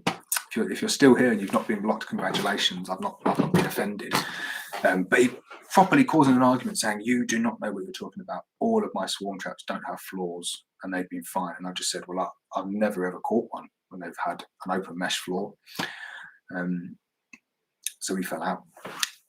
But yeah, so I don't think it makes a massive difference in terms of the material. I think I've done a video on this. I think the size is really important. So around 40 litres-ish, doesn't matter. Polynukes do work, caught loads in polynukes, but you're never going to catch like a big prime swarm in a polynuke because it's not going to fit. But they do like the size. But the most important thing is to make sure that it's been used by bees. Black comb is the best. Dog, let me close the window. That's right. Yeah.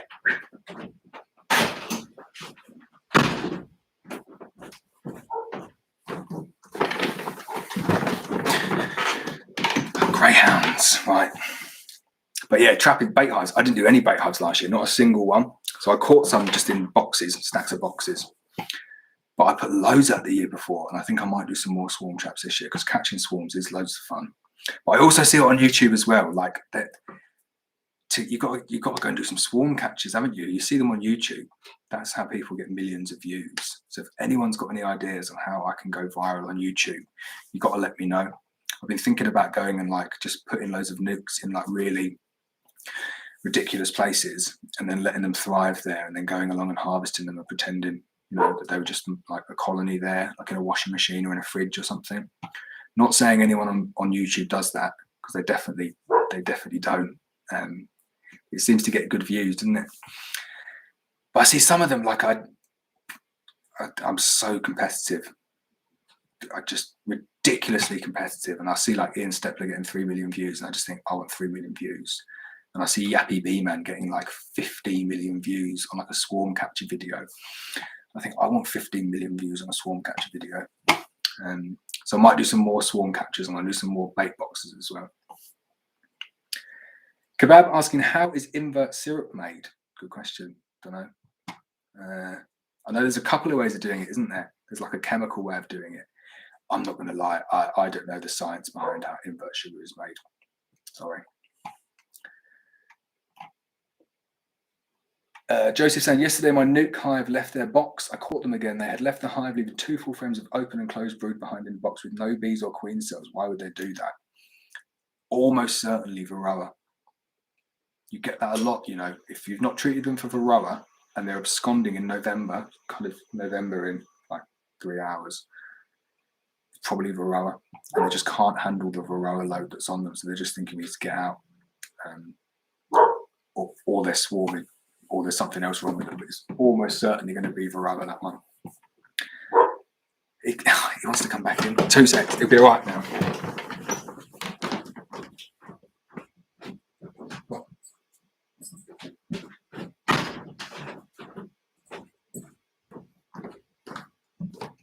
Look, Jasper. So this is Jasper.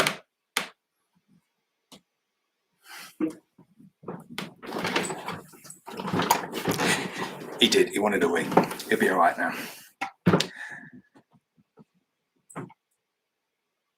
So MMB, yeah. So the Ainsley Harriet thing was so much fun. He was here for about 6 hours, and I didn't obviously see what they were going to put on the video. They just come and film for 6 hours and then go away. And I just can't believe they put me getting stung in the face on as like the opening bit. Like they knew that they were going to do that just to wind me up. Because I gave it the big one, I kind of thought, oh, I can keep bees without a veil, as I've done on other videos as well, and I always get stung. And I was doing it for absolutely ages. I wasn't doing it. I wasn't trying to give it the big one. I just thought it would look a lot better on camera if I could do it without a veil. So I went and chose like the most gentle colony in the apiary, and it was a lovely day. And we probably filmed that bit for 20 minutes. So I was inspecting that colony for 20 minutes. And like 2 seconds before the end, it stung me in the face, got me right there. And I just thought, I'm going to have to be like brave and pretend it's not hurting. And it really hurt. I was like, oh. And they put it in. They decided to edit that bit in. So thanks, ITV. But that was good. I got lots of orders from it, and it was good. Ainsley was great fun. And he is also a diehard Arsenal fan, which was good to talk about. Right, Ryan, which beekeeping gloves do you find give the best sting protection? Some bees get me through the stitch line with gauntlets. So I've not found gloves. Like I've done a video with the Ultra Bee kind of gauntlets, and they were good, but it's really lazy beekeeping. So I've just come to the conclusion now that they will sting you through the gloves. But the ones that I use, so you see everyone else here, they use like the blue, I don't even know what they're called, like the sterile gloves. And they're great. Absolutely fine, but they don't fit me. I can't get one to fit me. So even the extra large ones, I can get them down to there, and then like I get like my wrist becomes exposed. So they do long sleeve ones, and they just ride up on me. So they're like kitchen gloves. I get them from Viking Direct, and they're really, really good gloves. Very, very good. And then I wear them all day, and I kind of wash them in between apiaries, like a bucket of soda. But they're really good. So they're the best gloves. But you do get occasionally get stung through them. They're a little bit thicker, kind of like a marigold. But that's my favourite gloves. Richard, save me some heather honey. I'll collect it with the bees in spring. No problem. There will definitely be some heather honey there in spring.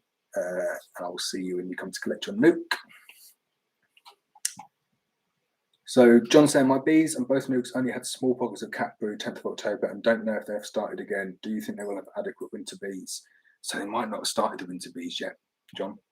Like I say, I don't even look in mine, because I kind of think if the colony is looking good middle of August and I've had a big crop of honey from them, then it's good queen, good colony. All that I can do is treat them for varroa, get that varroa down before they start their winter bees, and make sure they've got enough food. And everything else is kind of in the hand of the gods. So I don't even look.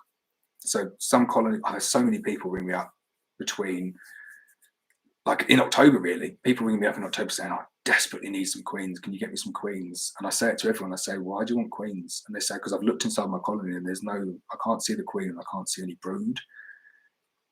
And it's probably fine. I'd say 90% of the time, there's no issue with that. Because they just have a break. And just because you can't find your queen doesn't mean there's no queen in there. So I say to them, if you do a test frame if you want, but I would just leave them personally. So do I think they'll have adequate winter bees? They might just start doing the winter bees now.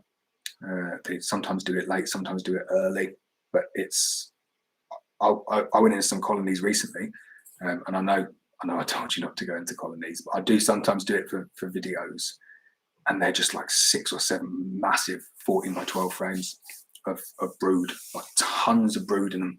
So some of them are on winter bees now, some of them would have been done, some of them will be in November. It all depends on the colony. Oh, Jim, that's a good question. If you could do it all again now with what you have learned, what would you do differently? So that's a great question. I was speaking to my wife earlier and we were talking and I couldn't hear what she said because I used to do like DJing, drum and bass DJing, as you can imagine. And my hearing is just gone. I'm 36, 35 or 36, one of those. And I just can't hear anything. And she said, would you do it again? Would you do your drum and bass DJing again if you knew what you knew now about your hearing? And I said, definitely not. No way. So with beekeeping, if you could do it all again and with what you have learned, what would you do differently? I would have started YouTube way before I did. And I would have started it kind of like a vlog, not because I try and do it like as an instructional thing. I know it must come across bad, and he thinks he knows it all. But I don't mean to do it like that. Like I try and target the keyword research, so it's like how to split your beehive. What do people search for on YouTube? They search how to split your beehive. So I'll do a video on how to split your beehive. It's not me saying that the way I split my beehive is the best. It's just targeting the search engines on YouTube. Simple as that. But I look at the other YouTubes and I just think, whoa, they've got like years and years and years on me. And all of the videos, they still get loads of views. So I would have started it ages ago. And I would have bought a farm. So we've had loads of chances to go and move and buy farms. I would have definitely done that. In terms of like that, yeah, I would have tried to not let it take over my life as much as it has. But I think something else would have probably taken over my life if it wasn't the bees. Like I'm always doing something. And I used to have like loads of hobbies and loads of projects. Like I used to play loads of golf. I used to do loads of gardening and grow loads of veg and do loads of home brew. I used to play cricket 4 days a week. I used to play rugby 2 or 3 days a week. I used to play football. I used to watch a lot of football. I used to do so much other stuff that I just don't do any of now because every single thing I do now is bees. But knowing what I know now in terms of what I enjoy, like when I started off my beekeeping journey, I kind of thought, well, yeah, like I'm going to quit my job at some point and become like a full-time bee farmer and have like 500 colonies of bees. And I think that would be a really nice life. And I couldn't think of anything worse, now, after living for the last however many years with all of my bees, like that actual numbers game and doing that on my own. And I know a few beekeepers that do this, and I think around 400 or 500 colonies, because your bees will always fluctuate in numbers. Doing that as a job, it's got its good sides and it's got its really lonely sides as well. And it's back-breaking, hard work. And then if you're at that point as well, you're just selling it in a bucket to someone. You're not gonna sell it all yourself. So you're not making that much money. Like you don't get many rich beekeepers. So it kind of seems like a little bit of a dream where I think now, like there's other elements of it that I enjoy so much more than just trying to maximize the amount of honey that I'm producing and getting to the point where I'm a bee farmer. And YouTube is by far and away the thing that I enjoy the most. I love YouTube. I love doing the videos. I kind of like sitting there, editing the videos, engaging with people, like talking to people, having a community. Like who'd have thought that I'd be sitting here with kind of like 88 people just listen to me talk to myself on a Saturday night. It is cool and I do like it and I'm very grateful to everyone, so thank you. So I've not answered your question at all there, have I? So if I could do it all again, what would I have learned? I'd have started YouTube a lot earlier. and I would have limited the amount of money that I'd spent on kit in terms of expanding those numbers, and I would have tried to slow my growth as much as I possibly could. There you go. JJ, oh, hello from Northern Illinois. I love it. Northern Illinois. Where's that? Like on a scale, because I always find America, yeah, it's just mad how big America is. So like some of it's the same as like, I don't know, Iceland, and some of it's the same as like Africa. So where are you, Illinois? I'll have to Google it. So do I ever take my dog to visit the apiaries? So no. So we used to have the bees in the back garden, like kind of top of the garden, and you start off, you think, well, my bees are chilled out, they're not going to hurt anyone. So I used to do inspections, and he used to sit up there, and he was sitting up there one day, and the gardens, I've got a weird garden, it's like 6 meters wide, it's 100 meters long, a really odd garden, and the bees were right at the top, so 100 meters away from the house. And he started to get stung. And as you know, with bees, you get a couple of stings and then they all just start getting you. And he got battered, absolutely battered by these bees. And he ran all the way down 100 meters into the house, all the way through the house. And we used to have like a crate for him because he was only a puppy. He was only like 16 weeks old. And he just went into his crate and he was just cowering in the crate, like picking these kind of stings out. And every single time I come back from keeping the bees now, he's like a little bit scared, but like comes to like sniff them, and he thinks that I've been like injured by the bees because obviously he can smell the stings on me. But he's a great dog. He is a very good dog, although he does not like cats. He is not a fan of cats. Oh, Andy's saying you get your gloves from a company in Australia called Humblebee. Very interesting. Frank saying hello from Limerick. Mike saying thanks for the videos, no problem. Robert saying, do you do any hands-on beekeeping training? So no, we don't. And I find it a bit difficult to do like hands-on beekeeping training. I don't know. I'm definitely going to do it. When we move to a farm, I'm going to do kind of like introduction days, and I'll do my own spin on it, and I'll just do it as a kind of meet people and come and have pizzas, and Aaron will be there bashing out the pizzas. But I'm definitely not going to do it kind of like in a formal way. Like I'm not going to be able to sit there in front of a whiteboard and start talking you through the various cycles of, because I just don't think I don't think you need to sit in a classroom to do that. I could probably do some more videos on that because I do think they'd go down quite well by some people. But I think you can just Google a lot of that stuff. But I do think like hands-on, let's try out some bees before I kind of commit to getting bees is probably a good thing. And I could do it like, here are some nice tame bees that you can get, and here are some horrible bees that you can get, and here's like a big colony, so like, here's not just a 6-frame nuke, here's a 7-foot high stack of bees. Do you want to have a go in it? Please sign this disclaimer before you go into them. Because I think that's quite useful for people, because I think it would put some people off. I had one person didn't turn up last year to get a nuke, and I'd sent out the night before, if any of you bought nukes from me, you'd have seen this. I sent out a video just kind of saying like, here's a video showing you how to introduce your nuke to your beehive. And I had a message from a lady saying, I didn't know this is what I signed up for. I thought I was just coming to buy some honeycomb. I'm not coming tomorrow. So I didn't refund her deposit because I thought it was a little bit late in the day, considering it was 6 months after and I was left in the lurch a little bit. But I reckon she'd watched that video and just thought, oh, you know what? I don't want that, or I don't want those kind of bees in my garden, or bees in my garden, which is fine. I think beekeeping is definitely not for everyone. It has its ups and its downs, definitely.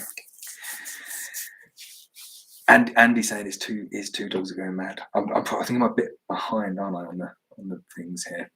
Ben saying, who won the Abello swarm catch video? So it was a guy called, I can't remember his name. Liam? I don't know. I'm so bad with names. It was on there though. Abello put it out, and it was a good video. I don't think everyone got the idea of what they were supposed to do. I know yours was good, Ben. But some of them were just like 10 seconds, and I had so many people kind of messaging me just a picture of a swarm and then saying this swarm is for Abello. So I spoke to Damien. He's gonna do it again next year, but I think we'll do it a little bit different next time.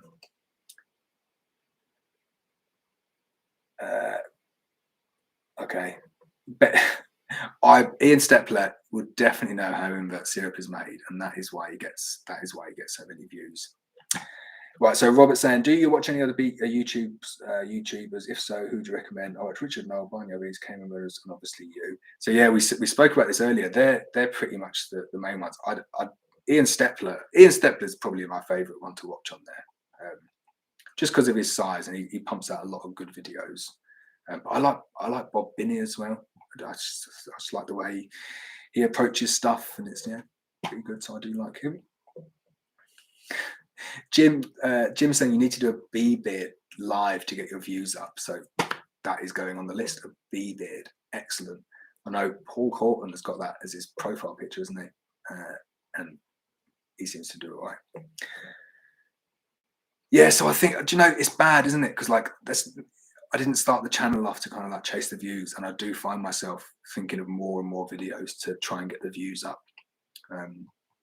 But the thing is, it's good for everyone. Me getting the views up, it's weird, yeah. Because when people say to me, "Well, when are you going full time as a beekeeper?" and when I started off, I genuinely had the intention. I thought, well, maybe in like 5 to 10 years, I'll build the business up, and I'll become a full time bee farmer. 500 colonies, that's my maximum. One-man band, and that's going to be my job, and I'll pack in project management. And within a couple of years, I realised I didn't want to do that because I didn't think my back could take it. And I also like beekeeping in winter is pretty grim. It's not fun. I much prefer being in the office, and I quite like my job, like project management. I do like project management, and I like construction as well. Like work on a good, I can't say what it is, but good construction project. So I like it.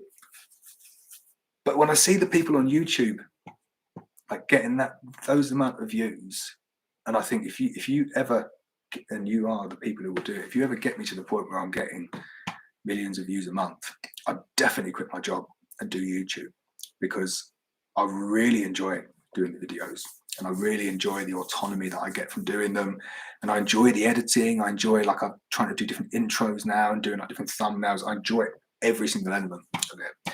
And I enjoy the community as well. I know I've had to ban a couple of people, and the bigger you grow, the more trolls you're going to get. I know that. So I've had to thicken my skin a little bit. But if I ever get there, I will quit my job. And if I quit my job, you'll see so many videos on YouTube. So it's good for everyone. Right, yeah, so I'm definitely behind. So the dog is well and truly in now. He's there. That's how he sits. Jazz? Crazy dog. He is well lazy. Right, so he won't be causing any further issues, the dog. Right, so going back to swarm traps, if you, like me, only have the frame supplied by you in Nukes collected in the spring, can you purchase drawn comb from anywhere? And you should say that. So we did swarm traps last year, and we sold so many swarm traps. Unbelievable amount of swarm traps. So I think you can still get them on our website, which is just comb, old black comb. So instead of us melting it down, we send it out. And I'm not sure if I'm going to do that again next year, because there's not a disease. There is obviously a disease risk there, but the way I see it is that every single colony has been fully inspected. We've never had foulbrood. But if something was to get out, I don't know. So I might stop doing that. Maybe a little bit irresponsible of me. So Mark saying, "Oh, you're a Cockney, being an Arsenal fan." Yeah, so it's Southeast London is where I'm from. Right. PR1M8, why did you switch over to 14 by 12? Does it cause an issue in making up nukes to sell in national deep frames? So this is the big issue. And I started doing a video the other day, which was titled "Why I Regret Moving Over to 14 by 12. And it started raining, so I stopped it. But I'm going to do that. That is a video that I'm going to do. And I do regret the move over to 14 by 12.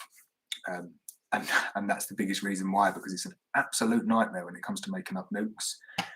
So the reason I switched over was because I was a double national brood, because the colonies that I keep are really, really big. I needed them on doubles to make it usable and workable. I didn't want to go brood and a half, because it gives me the same issue that I have with 14 by 12 and a national deep. And then they wouldn't build up quick enough to hit the spring flows. So I moved over to 14 by 12 in order to negate that. And it fixed that problem. So now they build up, and I get a really good spring crop here. If anything, our spring crop is bigger than our summer crop if you get the weather right, which isn't the same most of the other places in the UK. I'm just reading one of the questions there. I can't wait to tell you that one. So that was the reason I switched. If I was going to go back, I wouldn't switch. I would stick on national deeps, and I would have tried to make it work on a single national deep system. That's what I think I would have done, and I think I could have probably made it work, and it would have made my life so much easier. Really would. What was your DJ name? Best question of the night so far. So my DJ name was DJ Rex, because my middle name is Rex, Lawrence Rex Edwards. James saying your enjoyment in making the videos definitely comes across. Thank you. No problem. My pleasure. So I really do enjoy the videos, and what I like about it as well is going back and watching like the early videos. I couldn't believe it the other day. We've nearly hit 400 videos. I say we, it's me, isn't it? It's not anyone else. I've nearly hit 400 videos on the channel, and I watched some of the early ones, and I've not got my high on Lawrence Edwards and Black Mountain Honey anywhere near good enough to the level that it needs to be. So I like to think the delivery's improved a little bit and the editing's improved a little bit, which is the next question, which is what editing suite do you use for your videos? So I use Premiere Pro. I started off not editing them, which you could probably tell, just kind of whacked it on the mobile and then just uploaded it and thought the job was done. And then I started using Premiere Rush, which was okay, which is nice and easy to use Premiere Rush, but it was pretty simple. And now I use Premiere Pro. And I've just bought loads of new plugins, which I've just gone way over the top with. So I'm trying to find this happy medium place where it looks professional, but it doesn't look like a 13-year-old kind of IT homework. So yeah, it's cool. Recent videos on breeder queens. Will you be selling your own queens? Will you be selling Moe's next year? So next year I'm going to be selling imported F1 Buckfast from Europe, and then I'll be selling my own UK mated Buckfast queens from those breeders, and I'll be selling Murray's, the Atlanta ones as well, because we sold absolutely tons of those last year, and the feedback has been phenomenal from people. So we will do all three of those next year. Maurice says, hi, I'm in Wicklow with 3 hives. How would you go about breeding a couple of replacement queens next spring? Love your YouTube channel. Thanks, Maurice. I've got family in Wicklow. I forget where they are in Wicklow. Greystones. There you go. Greystones. Loads of family there. So this is a video. This is a video that was requested to a lot of people. So it was upvoted by a lot of people on the Facebook thing, which is how do you do kind of like replacement queens, like queen rearing on a small scale?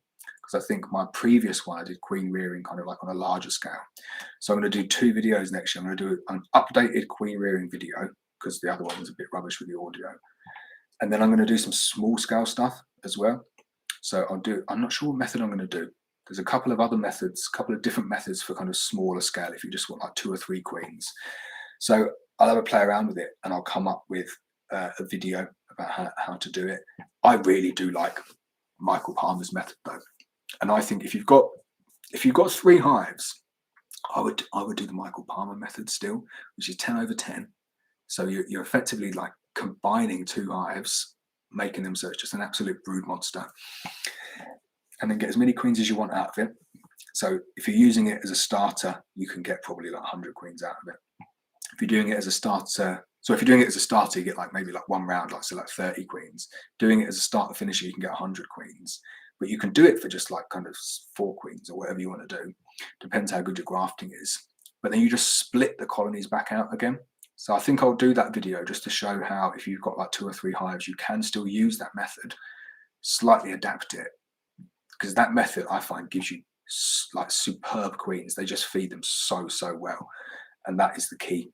It's all in the nutrition, as Richard Noel will tell you. It's all about feeding those queens, getting them nice and fat. So I'll do a video on that one, showing you how I would do it. Right, MMB, best tip, Lawrence. I use builder's gloves, rubberized with Velcro wrist straps, physio type. Way easier than bee gauntlets. So hard to put on. Above is a win-win. Okay, send me a link. I'll have a look. Oh, do you know, I'm nearly down at the bottom. So I'm nearly out of stuff to talk about. We're 2 hours in and I'm nearly done. So I might have to finish. But if you keep on asking questions, I will go on for at least another hour until we work out who's going to win that smoker. So there's the pumpkin again. Guess the weight. With a bee smoker, provided by Thorn Beekeeping. about £70 that smoker with a basket. So. Oh wow! Right. So Paul's on the Facebook group, very good. Right, so James saying, when you find your farm of your dreams, would you go down a similar line like Griff and further diversify your channels? No. So I started off doing that, didn't I, with kind of like how to make a salami and how to smoke cold salmon and all that. And they both get really good views. But I think you need to keep your channel to beekeeping, because if I go and make, I love doing food stuff.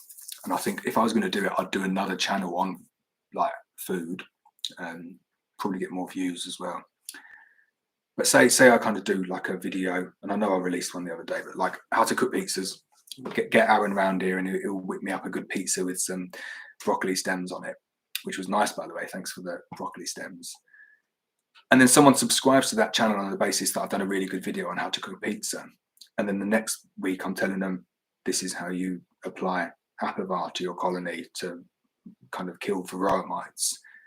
The first thing they're going to do is just click unsubscribe. So I'm not going to do any other. I'm not going to diversify the channel any further. If anything, I'm going to focus down more on beekeeping and my particular niche. So yeah, you're not going to see me farming or anything. Although I like Griff. Got a lot of time for Griff and his channel. And like the things he does, but yeah, I'm not going to do that. Right, so Andy, you're a call handler for the police, and although it's an interesting role, my hope is in the next few years to go part-time, as long as the YouTube and bees keep going in the right direction. Very good. That is an interesting job, call handler for the police. Ben saying, John B-Man Saunders does some really nice YouTube videos. Big fan of him. I'm not seeing that. I'm not seeing that. Inside the Hive TV is also a source of technical YouTube videos. Very good.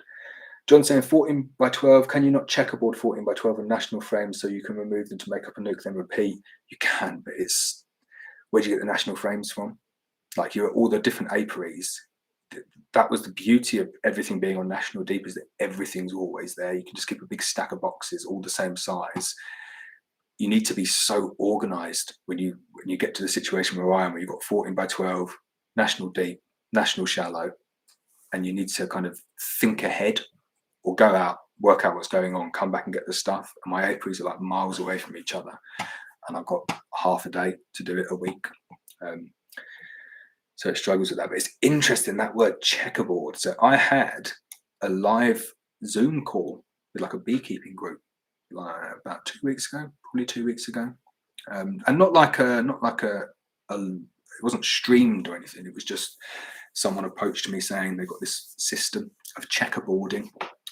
And it means you don't have to do any inspections and your bees won't swarm. And you know me, I'm not judgmental. I thought that sounds amazing. So they've sent me their little booklet, and it's something that I'm going to try, see how it goes, see if the bees swarm. So it's all about that. I don't fully understand how it works. It's all about putting either natural, so like drawn comb or foundation in between stores. So you've got your bees in a box, and then always you've got a box above that's kind of like stores interspersed with frames of foundation or drawn comb, and you're always one box ahead. And I said, surely it's just, you can just do like one box ahead with foundation. And they said, no, it needs to be one box ahead, checkerboarded above with stores and foundation, kind of alternate. And then you don't need to do inspections at all. You just leave them. And then you just keep on putting the boxes on top. And they've gone 3 years and never lost a swarm. So I just think it's great. What a good video. I'm going to give it a go. I'll put a little cam on them and I'll see if they swarm. I don't know. Will they swarm? What do you think? I think they probably will swarm, won't they? I'm going to do it on 1 or 2 colonies, see how I get on. And I'll do it as like a little kind of series. But then another thing they were saying as well is they use small cell foundation, and it means they don't need to treat for varroa. And again, I'm not judgmental on people for those practices or not treating. And I quite admire people who don't treat and go through the pain of not treating to get their bees to a point where they can tolerate varroa. Whether they're going to perform as well as a colony that's been treated for varroa, I'm not sure. But I'm well up for trying it. So he's going to give me a nuke as well, a small cell nuke with small bees, and we'll see. And we'll just leave them, and we won't treat them. and we'll see how long it takes them to die. And that sounds pretty harsh, doesn't it? Letting my bees die, but it's all in the name of science. And I thought it'd be a cool video. So there's 2 videos that are coming up next year. Oh, Richard Oliver, ever thought of doing a road trip and visiting your viewers' apiaries and passing your knowledge on? Not so much in like passing the knowledge on, because I don't see I just kind of see myself as a beekeeper that can keep bees. I don't see myself as like I know it all. I definitely don't know it all. I see so many people online and at different things and beekeeping forum, and they know it all. They definitely would know how you make invert sugar syrup. But I thought as a cool video, it would be good to meet people and go out and do it. And I'd love to go and do like an American road trip and go and meet all the YouTubers. And I think like if someone, I don't know, other YouTubers said they want to come and meet me and do like a collaboration video, I'd be all over that. Absolutely love it. So I might do that. But again, it's work, isn't it? Like I struggle to do all of the things that I want to do at the moment. And something like that is probably like a nice to have. But get me to 3 million views a month and it'll be my full-time job, and I'll do loads like that. Do I ever enter honey shows? No, definitely don't enter honey shows. Not that I've got anything against it, but it's just not something that I'm interested in doing, and I've not got the time to do it, because it's not about like how good your honey is either. I like this. I see someone advertised on No Nonsense Beekeeping like a black jar honey competition, and I like the idea of that, which is it's not about the 17 different grades of filter to get your honey perfectly against this color in this class, and if you use the wrong lid or you put a smudge on it, you're eliminated. Because the honey shows just aren't about honey, is that they're just about like, the process of getting it perfectly clear, which is fine. Like it's a bit of fun, isn't it? And people like that, and it's all good fun. Not something I'm interested in though. But I would be interested in like black jar competitions, which is you send in like your jar, your best honey that you've got. They stick it in a black jar and then they just taste it, and then they work out whose is the nicest. Because I think that's quite interesting and a lot less work, which I'm a big fan of. A lot less work. Well, what are my thoughts on apiary setup and layout? I've not got massive thoughts on that, Peter. I just kind of go and stick them anywhere. The big change that I'm making next year is I'm taking out every single hive that is under trees, because I really did. I started off putting them under trees to keep them out of sight, to keep them out of the way. And it's just caused me so many issues. I don't think they do as well under trees, and the trees just collapse on them and crush my beehives, and it really annoys me. But in terms of like setup or layout, I just slap them down, stick them on a pallet. They seem to work it out. So I don't mind a little bit of drifting. It's fine. Right, Ryan saying plants, trees, nectar and pollen sources, I think appeals to people's interest and what people can do or plant. Yeah, again, like I'd like to do more videos on that. But it's not something, it's difficult to do. Some videos like that are difficult to get them to a point where you need to go and get like some nice B-roll footage of like bees working those plants and like somewhere that's got them, or I've got to go and buy the plants or grow the plants, and it becomes like a little bit difficult. But it would be an interesting video. Right, Rob is saying, have you ever used essential oils for varroa control and to make a honeybee healthy? So no, I've not, and I'm really wary for a number of reasons for a lot of the things that I put onto YouTube now. So like you won't hear me making up concoctions and doing things myself, because believe it or not, there's people who don't like me watching a lot of this stuff, making notes and going and telling people that have a lot of influence. So I have to be cleaner than clean and whiter than white in everything that I do, and in everything that I tell people. So my advice, like with apibioxol, I genuinely do use apibioxol because I can't run the risk of not using it. And the same with kind of like my apivar strips and everything. You need to be on the ball with your treatments, because the VMD are onto people. Then especially onto people who sit there in front of a camera and tell everyone what they're doing all the time, because it's like, well, you told everyone on the camera you're doing this, so can we have some of your honey so we can kind of test for organophosphates? And you can't really say no. So yeah, have to be. So there's no homemade concoctions or anything like that. Everything's bought, everything's legal. That's what I have to do. Well, what do you think the risk of importing SHB or Tropiapalops? I never can pronounce that. I watched a program on that the other day, or like a YouTube thing, or diseases into UK, a bit like Varroa came in. So we imported so many queens last year, and it's getting such a bad rap at the moment. Like, queens have been imported for years, for decades. The chances of bringing small hive beetle in on a queen, I just can't see it happening. Like, the controls that are in place on the queens is incredible. It really is. So like, when we get queens, you get like a health certificate. So it means that in Europe, someone who knows what they're doing has to go and sign them off. So someone from wherever we get our queens from their veterinary directorate, have to go out, sign everything off, do a health certificate saying there is nothing wrong with any of these queens. And they're not going to sign on to it if there is something wrong with them, or they find any, I don't know, like small hive beetle legs or anything. And then they get flown over here, and then we have to keep them until the bee inspector comes out. And then the bee inspector goes through every single cage one by one. And they don't always come out, but for us, every single shipment we've had, they have come out. They go through the cage, every single cage, one by one, and they inspect it, and they say, that one's fine, that one's fine, that one's fine. Right, we've been through all 200 queens. We're happy with every single one. And then you've got to take the queen out of that cage, just the queen, and put it into a cage with your own bees in, and then we send it out. So what are the chances of small hive beetle getting through that process? I would say very, very slim, compared to them just coming over like a crate of fruit and then just finding their way into a beehive. I don't know. I'd say the odds are pretty similar. I think we're going to get small hive beetle over here at some point. I think we'd be very, very lucky not to. And it'd be interesting to see how they actually get in. It'd be crap though, won't it? When we get small hive beetle, it's gonna change the game completely in terms of everything that we do.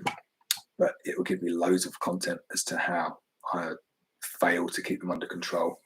It's interesting you say that. It's the one thing that I watch quite a lot of videos on small hive beetle, because as soon as they come over here, I want to be kind of like ready to go.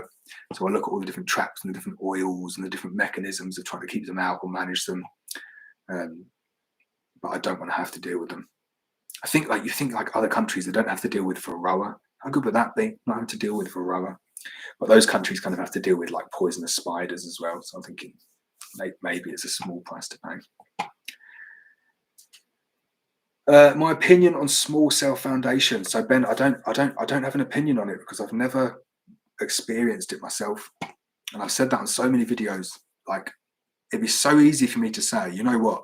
I've seen loads of people slating that on the beekeeping forum, and I've seen loads of people online slating it, saying it doesn't work. But then I was chatting to a guy the other day, and he said that's all he does. He's not treated for 10 years, and he thinks it's because he put all of his bees on small cell foundation. So who do I believe? Do I believe the 100 people who say it doesn't work with no evidence, or the one person who said I've done that for the last 10 years and I don't treat for Varroa? So I don't have an opinion on it. Like, I've got, if I had to have a guess, I don't think it works, but I don't know. So I'm going to give it a go and see, because it might be great. We'll see what happens. Steve's saying, I have a double brood, a bellow 6-frame nuke. Should I block off the vents at the top for winter? Definitely block them off. Don't even need to keep them open at the bottom, but any ventilation just at the bottom, keep them nice and snug at the top, I would. And if they've taken all their feed and they're heavy, I'd take out the little mini ashworth feeder and I would put in some insulation up there. Julian saying, if you consistently blast your colonies with OA, would that not eliminate Varroa? Definitely. 100%. It's such an effective way of doing it, but you only get the phoretic mite, so you do need to consistently do it. 5-day intervals is the best to go against their reproductive system, or their kind of cycle, so they're not kind of like dipping in and out of the cells. I know a lot of beekeepers that just use that as a system, and it is very, very effective. If you get them broodless, you need to do it once. That'll give you a really good drop, like really kind of like high 80s. If you do it consistently, do it every 5 days, certain times of the year, and you'll get the Varroa really, really low. Very good. Oh, Ben, that is a very good offer. Thanks very much. I'm gonna have to do a little round robin, aren't I? Maybe take like a weekend off and just go and see some people. But thank you for the invite. Better than being fobbed off by Andy, I have to say. Have you ever tried the Nico queen rearing system rather than manual grafting? I have. I have used the Nico one. It's good, and I know a really very well respected breeder. In fact, it's the breeder I got my queen from, who exclusively uses that and swears by it. I struggled a bit with mine. So like, I just found it was a bit hit and miss with the queen actually laying it up. And I don't know what I was doing wrong. So I'm going to do some videos on that. That is a really good one to put on my list. Because there's a good few videos in that. And I've got the system. Don't buy the cheap, crappy Chinese ones because the systems don't fit together. So I'll give you that for free. But no, I think it's a good system. If you can't graft and you can get the queen to lay in it, then it's ideal because you can just jump straight to kind of your starters and putting the cells in there. And once you can get a grafted larva into a cell, that's the hard bit. I said that before. That is the difficult bit. So you're done then. Like MMB saying, blasting with OA continuously would mean Varroa become resistant. So no, it's different to chemical treatment. So with chemical treatments, you can build up resistance. But oxalic acid is like a mechanical issue with them. So it's like, again, don't know the mechanics, but no, it's like it attacks them in a way that's mechanical as opposed to chemical. So it'd be very, very difficult for them to build resistance up to it. So I'm led to believe. But no, I don't think they can build resistance with it. So on the question of apiary layout, would you like to keep the area well trimmed or on hard standing or gravel, etc.? Right, go and have a look at my first nucleus series, which I do need to finish at some point on episode like 26, because so many of my apiaries just get out of control. That is something I need to get better at. I need to do like 3 strims a year as opposed to just thinking I can just do 1 strim a year. So I think it is, if you can get away, hard standing or gravel, perfect. If you can find an apiary like that.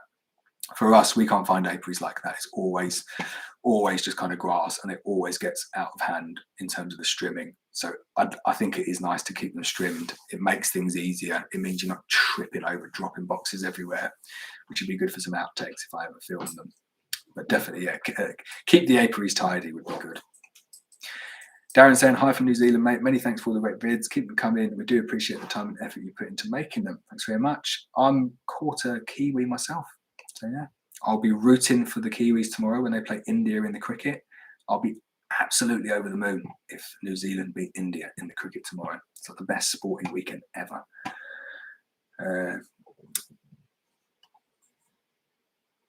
Got people leaving now. Quarter past 10. People leaving.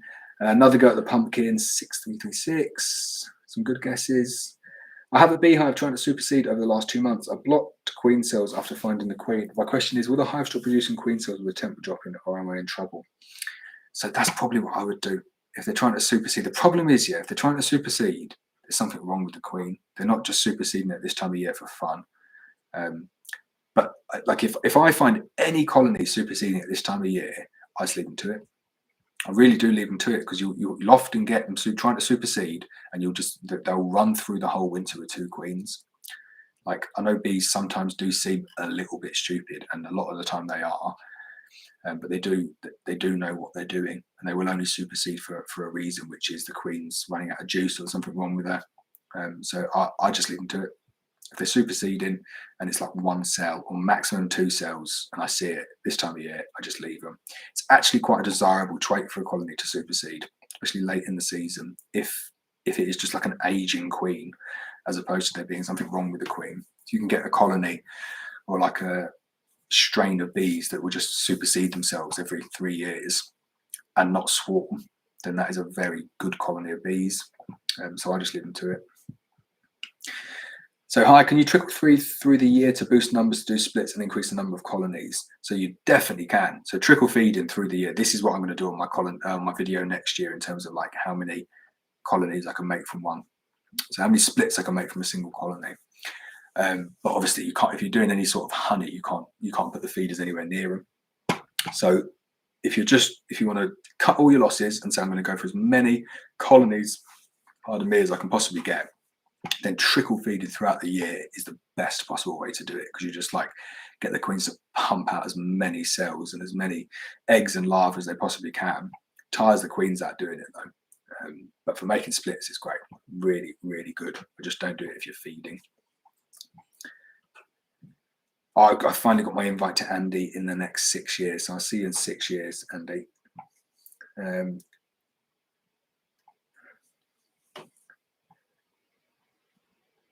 I'm just, oh yeah. Do you know we're nearly done? So Mark's just up the road in Liverpool. Very good. Well, that's it. We're up to date with questions. So I'll talk for a little bit about stuff. I've not really got much planned, but I've got the pumpkin, so don't forget about the pumpkin. So what I'm going to do, you have to think if there's any last minute questions before I announce who's won the smoker. I'm going to spend this time going through the comments and working out who's the closest. And you have to screenshot it. If you think you're closer, then tell me. But I'm just going to, before we finish, but I'll carry on talking. So I've kind of penciled into 11. I'm just looking through at the moment though and seeing who's come closest on the numbers. Oh, there's a few of you close, you know. Right, let me see if there's any more questions first. Have you had any entertaining moments while beekeeping? Oh, wait, there's loads of questions. Right. Ben saying, you could try and advert in the Bbka news to boost your viewers, or are you thinking more worldwide? I don't know. I've thought about advertising on like on YouTube. What better way to advertise? But I think it's a bit desperate, isn't it? So please come and view my channel. So I'm thinking just focus on doing good videos, build it, and they will come. But yeah, no, I'm not thought about advertising. But could do Bbka. I'll probably do some adverts for Queens. That's probably where I'll advertise it. Darren saying, have you considered trying the OTS system for max increase strategy for next year? No. What's that? Is that the one that I was talking about where it goes from 1 to 1,000? Send that to me. I'll have a look. If there's a system for like maximum, I've not seen that other than the 1 to 1,000 one. But I'll follow a system. That'd be cool. James saying, have you had any entertaining moments while beekeeping? Other than getting like stung in the face all the time, not really. I'd say like my highlights are obviously James Martin. That was pretty cool going on his program, and Ainsley Harriott. So yeah, kind of as a result of beekeeping as opposed to being in beekeeping. Al saying there will be a repeat of the final in New Zealand and England. Oh, that'd be beautiful, wouldn't it? Super over all over again. Oh, James, do you know what? I've not read any of the questions out. Merch. Let's talk merch. Let me just look at the questions first.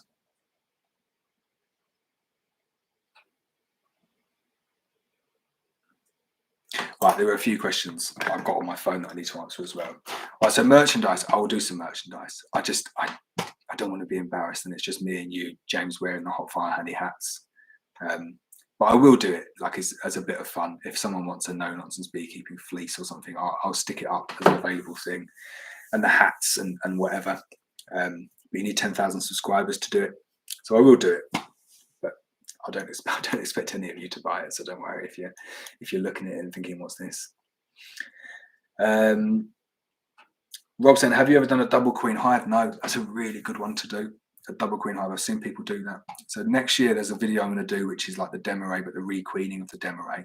And then that runs into like a double queen hive. So the queen at the top, queen at the bottom. But I've never kind of artificially introduced that and said, right, I'm going to split a colony vertically and then put another queen at the top and then run it as a double. I know a lot of people do that on the heather. A number of beekeepers use that as their system for a heather. So yeah, I'm just looking at the comments here. Have I retired all of my old Under Armour hats? I still wear them. I've got my hats up here. Especially for you, hats. So it's been retired as much as it's a bit ripped. Like, I don't know, the other ones I think fit me a bit better. So I do wear them. I've got loads of hats. My wife laughs at me so much. Like, I'm so sad. All I ever wear is my Black Mountain Honey gear. Black Lantern honey hats, hot fire honey hats, jackets, fleeces, everything. I have no clothes that don't have my brand on them. I got asked to go for a meal the other day with like someone quite high up in my business, and I just thought, I got suits. I've also got suits and shirts and shoes and Black Lantern. And then so if someone says to me smart casual, I'm screwed. I have nothing in the middle between Black Mountain honey t-shirts and suits. But I've never been one for fashion. I haven't even worn my Black Mountain honey t-shirts, and now I'm just like a black t-shirt.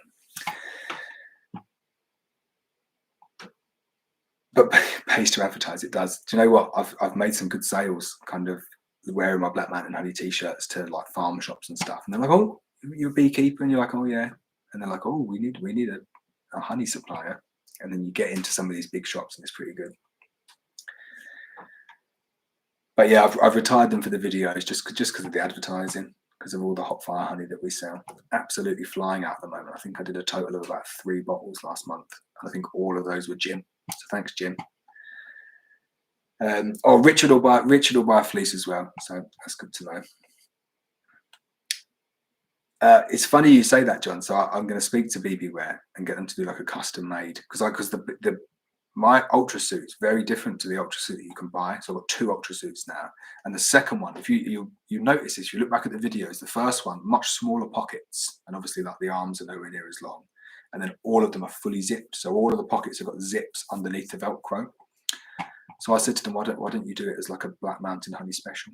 And I think they might do it. You know, it's not a bad idea. It's certainly an improvement on the suits. The suits are great, but it drives me mad when you can't put the phone in the pocket, and it drives me mad when the Velcro comes open and everything falls out. So I think the zips are really good. But yeah. So Ben's saying, I think more competitions where people win merch would be good to boost your views. Yeah, I tried it with competitions. You know, it doesn't really generate a huge amount of interest. Like giving away even like a smoker or something, you might get an extra couple of 100 views or something. It needs to be at a point where it's kind of like warrants me going and like buying something to give it away, because otherwise it's just a massive lost leader. I don't think it generates the views. I think in terms of YouTubers, need to keep on doing like good videos, and then hopefully that will generate interest. Fingers crossed. All right, Steve saying, what do you use to reduce the sting effect? Nothing. I keep I forget what it's called now, like Piriton in the car, but I don't use it anymore. I used to use it a bit when it was like when I used to get like hundreds of stings in a day, but I don't use it anymore. And I've just realised I've got a cup of tea. I could say, have a cup of tea. But I do think some people are allergic to it, and I know people that have like taken a lot of stings and then become allergic, which is quite scary, because I take a lot of stings, and it'd just be a nightmare. Becoming allergic to bees be game over, wouldn't it? So I don't do anything now in terms of kind of keeping them down. I'm quite lucky in that I don't really react to them. Right, so MMB saying, Lawrence question, what queens do you get from breeder queens regarding her eggs? I'm not sure. I don't know what that means. Depends which one we use. Like F0 is, I had someone commenting on this the other day saying, oh, there's no such thing as an F0 queen. And when I say F0, all I mean is that it's like a pure queen in terms of they know the male side in terms of the drone semen, and they know the female side. It's like put together into a pure queen. It's not saying it's like a pure race of bees. And then obviously, as soon as you move down that kind of finial line, when you're not controlling the drones, you become F1, F2, F3. But it's as simple as that. Oh, thanks very much, Al. Yeah, no, we had the honey. Right, I'm going to read out some of these questions on here because there were some on here. Right, so Jim, we spoke about downsizing the operation, so I am doing that. I'm going to target like kind of 50 colonies, I think, because I just can't cope doing it all, and I want to spend more time. I want to be able to do enough videos, so I kind of target. I do 4 videos a week, which is quite a lot. So I do a Wednesday, Friday, Saturday, Sunday. So I need enough time to do videos. I want to do more queens. Definitely want to rear more queens. So I want to get my production colonies down to about 50. and then do some more queens. But I also want to spend more time with my family, and that's the big driver for it. Like this year, not too bad towards the end, but like the last 3 years, I spend like all my time doing the bees, like all weekend, all Saturday, all Sunday, all of the evenings. I don't have any time for my family. My little girl's 3. She's just over 3 now, and she's great fun, and I want to spend more time with her. So that is the reason. Oh, John saying about the Hot Fire Honey discount code. Yeah, you can buy Hot Fire Honey 20% off, YouTube 20 if you want it. It is nice. I'm not going to push you to buy it. Right, I think that's answered all of them. No, I've got one question from Ollie's Bees. I haven't seen Ollie up here today. Ollie's coming to buy some nukes from me. So he said, what 3 things would you recommend to me as a new beekeeper to do and maintain throughout my journey? And I've not prepared it. I've not prepared any answers for that, Ollie. So let me think. I'll speak to you in more detail when you come and collect your nuke. The first one, great, you bought 2 nukes. So definitely start with 2 nukes. It makes things so much easier starting with 2, because you always end up with more than 2 or more anyway. So you might as well do it from the beginning. The next one is just try your very best not to tamper with them, not to go in, not to over inspect them. It's so easy to do. And I do it, like you channel members will know, like I was in my hives the other day going in probably unnecessarily. But you get carried away with it. And I remember my first year as a beekeeper, my bees swarmed. So I went and bought a queen. I went and bought a queen for BS honeybees, actually, because it wasn't that far away from me then. So I drove down to wherever they were, Gloucestershire, I think, isn't it? And got a queen. So hour there, got a queen, come back, put the queen in the hive about midday, something like that. Opened the tab straight away, of course, didn't do anything else. And there were probably virgins running around. And then at 4 o'clock, I went back in to check to see if everything was okay. And they hadn't started to eat the fondant, so I just opened the cage and the queen flew off. And I was just like, oh, so annoyed. So I went and bought another queen, went back down that same day, or the next, I can't remember. Went back and got another queen from him. I remember driving down there again, and he was like, oh, you're back again, like his best customer. And I took it back and I did it again. Same day, lost 2 queens, or like over 2 days. And I just think back now, I didn't know what I was doing. And you're just trying to do stuff. You're trying to kind of like throw money at things, throw money at problems to solve them. And bees are pretty much left just kind of to it, to get on with it. Do your 7-day inspections and just keep it as simple as possible. 7-day inspections, treat for varroa, make sure they're well fed for winter, kind of like get them up to weight for winter, and just kind of enjoy them. Yeah, I think that's good advice. MMB saying, oh, okay, so you're talking about kind of you bought 2 purebred Buckfast queens. So when you say you bought 2 purebred Buckfast queens, did you buy 2 artificially inseminated Buckfast queens, or just 2 Buckfast, like F1 Buckfast queens? Because if you're buying them at F1, you're only really getting like up to a maximum of 50% of the mother's genes. So at F1 down to F2, they can be fine. I've had Buckfast down to kind of F3, F4, and they're fine. Some are fine. Some go horrible, they do. But I don't think that's necessarily anything to do with the Buckfast. It's more to do with like the local drones in the area. But I wouldn't read too much into it. Again, that is a myth that is peddled a lot, which is, oh, don't buy Buckfast queens because the further generations become aggressive. And it's like I could say, well, don't buy black queens because further generations might become aggressive. I think both of those statements are probably true. And you could conversely say, well, they could become nicer if the drones are nicer as well. So you're attributing a negative trait to something that's not really in your control, which is the local population of drones. So I've experienced both of that, which is an F1 Buckfast queen, so kind of like an open mated Buckfast, which was a nice colony, and then bred some queens off it through grafting, because I didn't always use breeder queens, and some of them are nice and some of them are vicious. So you get both, but I don't think it's hard and fast. So Rich is saying, so you'll have some hives to sell. Yeah, we'll probably sell them as nukes. It's weird, you know, like we do it as hives. So I do, like, people always, like, you get it a lot. One of the biggest things people come at It's like, I can't believe how much you're selling those nukes for. You must be making an absolute killing. And it's like, well, no, do you know how much money I spent? But also the difference between the cost of a nuke, so we're selling like nukes at 300 quid at the moment, and then the cost of a full hive, which we had for 450, which I'll probably do a deal on if people said they wanted like buy like a few of them. When you take into account the fact that you're probably getting like 2 nukes in a full colony, you could easily split them from day one. You've got 2 nukes, add a queen, and you're getting a whole hive with it as well.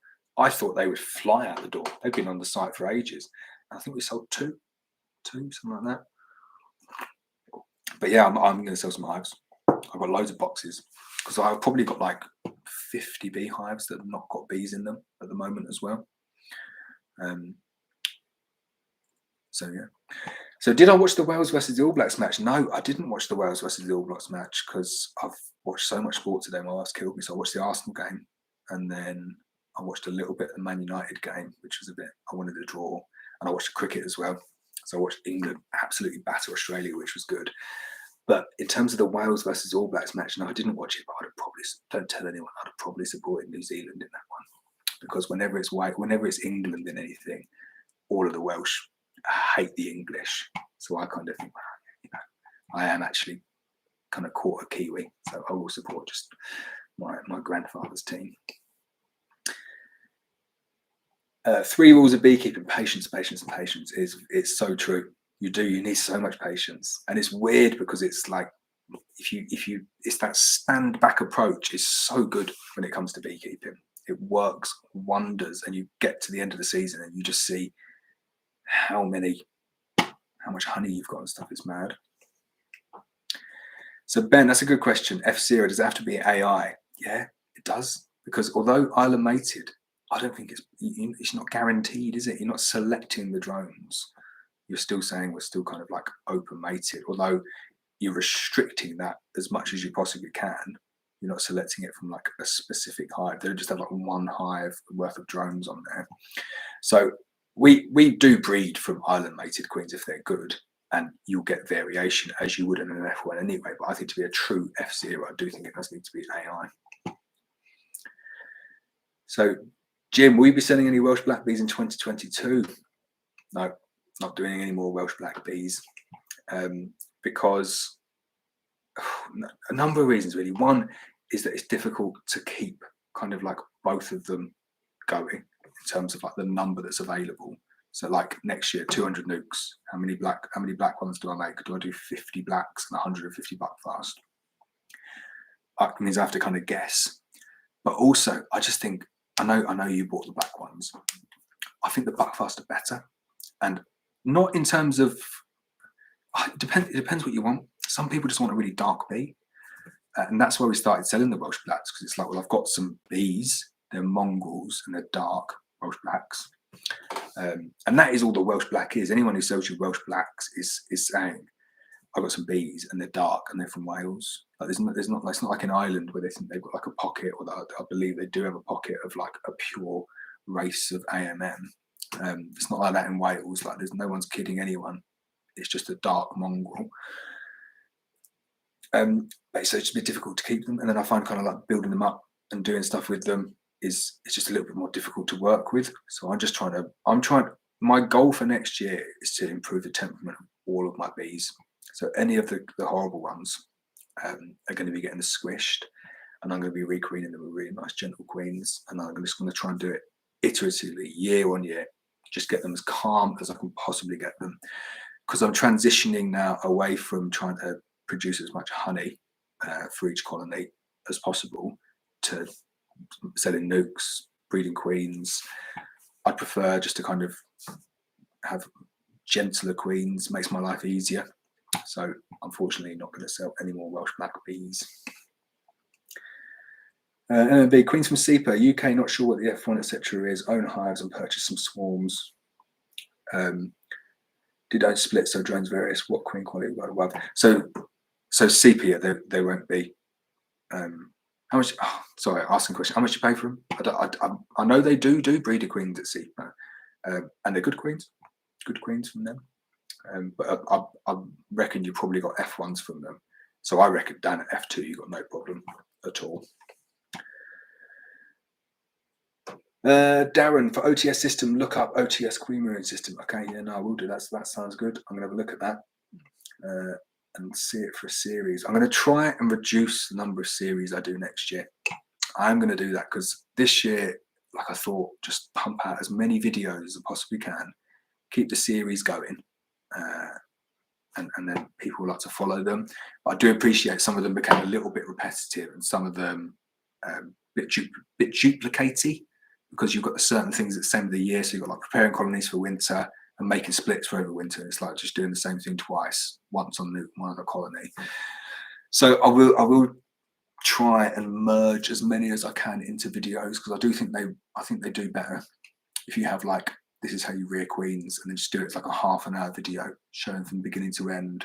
And I think the feedback that I've got from people is they much prefer those videos. It will mean there won't be as many videos and I have to think of other stuff to do, but I can just go and catch some swarms or do something a bit more fun. But yeah, I will definitely have a look at that though, because I'm going to do that one. Probably will turn into a bit of a series, but I might do it as like a little mini series. So yeah, I'll have a look at that. That's cool. Charles saying he enjoys this chat. Thanks very much. It's weird, isn't it? It's like a one-way chat. But I want to be able to do it so they can do it like two ways, because I'd love for people to be able to, I don't know how to do it, so they can talk. We can talk. We could do like a, I don't know, like a Zoom call or something. Be good. Oh, Mr. Question, do you use any gas heated for mite foggers, and if so, would you recommend one? So again, I've never used them, but I do understand that they don't work, and that it's not the same as sublimation. So I've seen a few people saying that now, people that I trust as well. So it's not one that I would look at in terms of a fogger where you're mixing it kind of with alcohol or glycerin or whatever it is, and then like heating it up. I do think you need to sublimate it. I've seen the ones, you've seen the ones that Murray uses, and I think, oh, who's the other beekeeper that uses them? There's a few people that have got them now. They're like a couple of grand, and they're like absolutely mega. So I might have a look at those, see how they go. Julian saying on the queen front, people talk about F2 aggression. Is this a natural thing, or does it depend on the drones in the area? Yeah, exactly that. What I said before. I think it does occur, but it's just completely down to the drones in the local area. Al saying, can you post your queens to Northern Ireland? Unfortunately not. Like I had loads of them. They were pretty much at the post office sending them down there, and then Googling it, and you see like health certificates and all sorts. So unfortunately, we cannot send them to Northern Ireland. Ben, your message got held for review, so I'm going to show that now. Don't know, I think it's because you said virgins. Definitely can't say virgins. Right, to get the best of both worlds, how about buying Buckfast virgins and then getting them mated locally? For me or for you, because I wouldn't do that. I wouldn't buy virgins because they're like cost me a few pence to make virgins. Making virgin queens is like the easiest thing in the world. Also, introducing virgins, they need to be so fresh, like within hours of them emerging, or the colonies get really a bit of an issue with them. So having virgins sent to you and then you're trying to do stuff with them would just be a nightmare. So I'll be producing my own F0, F1 virgin queens and then mating them locally for UK Buckfast queens. So we'll have loads of those next year. Jamie saying, how many hives would you recommend before getting a breeder queen? Currently running 30 hives, breeding from my best hive, which was from you. Oh, very nice. I'd say 30 queens, get a breeder queen. Definitely. Breeder queens aren't that expensive. You can kind of shop around. But even getting, like Ben said before, even getting like an island mated queen, it's not that the island mated queen would be better than what you can buy kind of from me or from other people in the UK, but it just gives you that level of consistency when you're breeding down from it. If you've got 30 hives, like you've got a decent amount of genetic diversity there, but I just bring them in. So what we do, we have 5 breeder queens a year. That's what I've set myself as a target, and that's what we've done for like the past couple of years. Getting them from different areas, different locations all across the world, some island mated, some artificially inseminated. And every time you bring a new breeder queen into your apiary, boosting the good drones that are there. That's the big thing, is that it's that iterative cycle of improving your stock.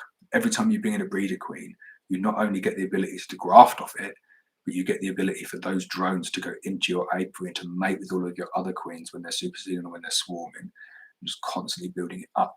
And then if you can take all of the best with your breeder queens, take them to a single apiary, and then use that as your kind of zone for mating, you should get some really, really good queens. So I would say 30 colonies.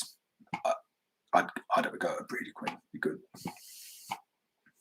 Hi from Ireland. Love my AMM. Yeah, I'd like to see some of them in action.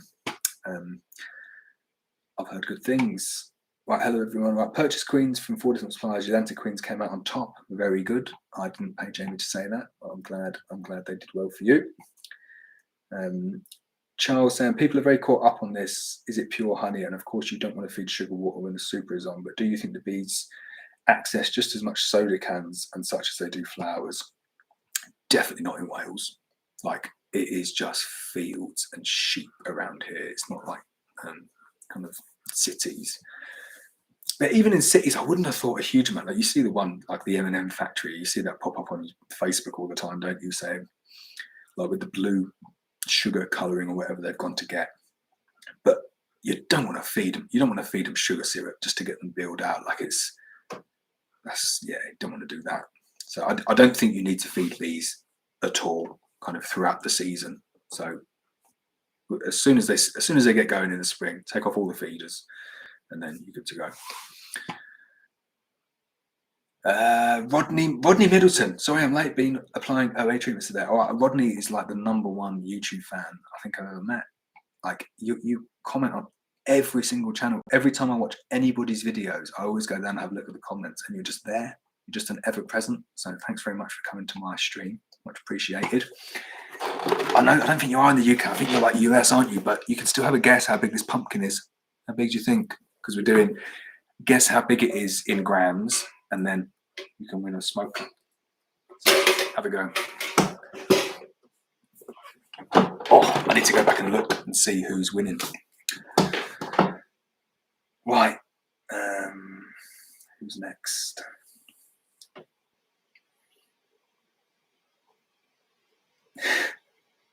Ben saying, your videos are fantastic, very well put together, and having a new one every other day or so is great. You do repeat yourself quite a bit, though. Thanks, Ben. I know I definitely repeat myself a bit, but it's the nature of YouTube, isn't it? Is that some people will watch kind of mud on me.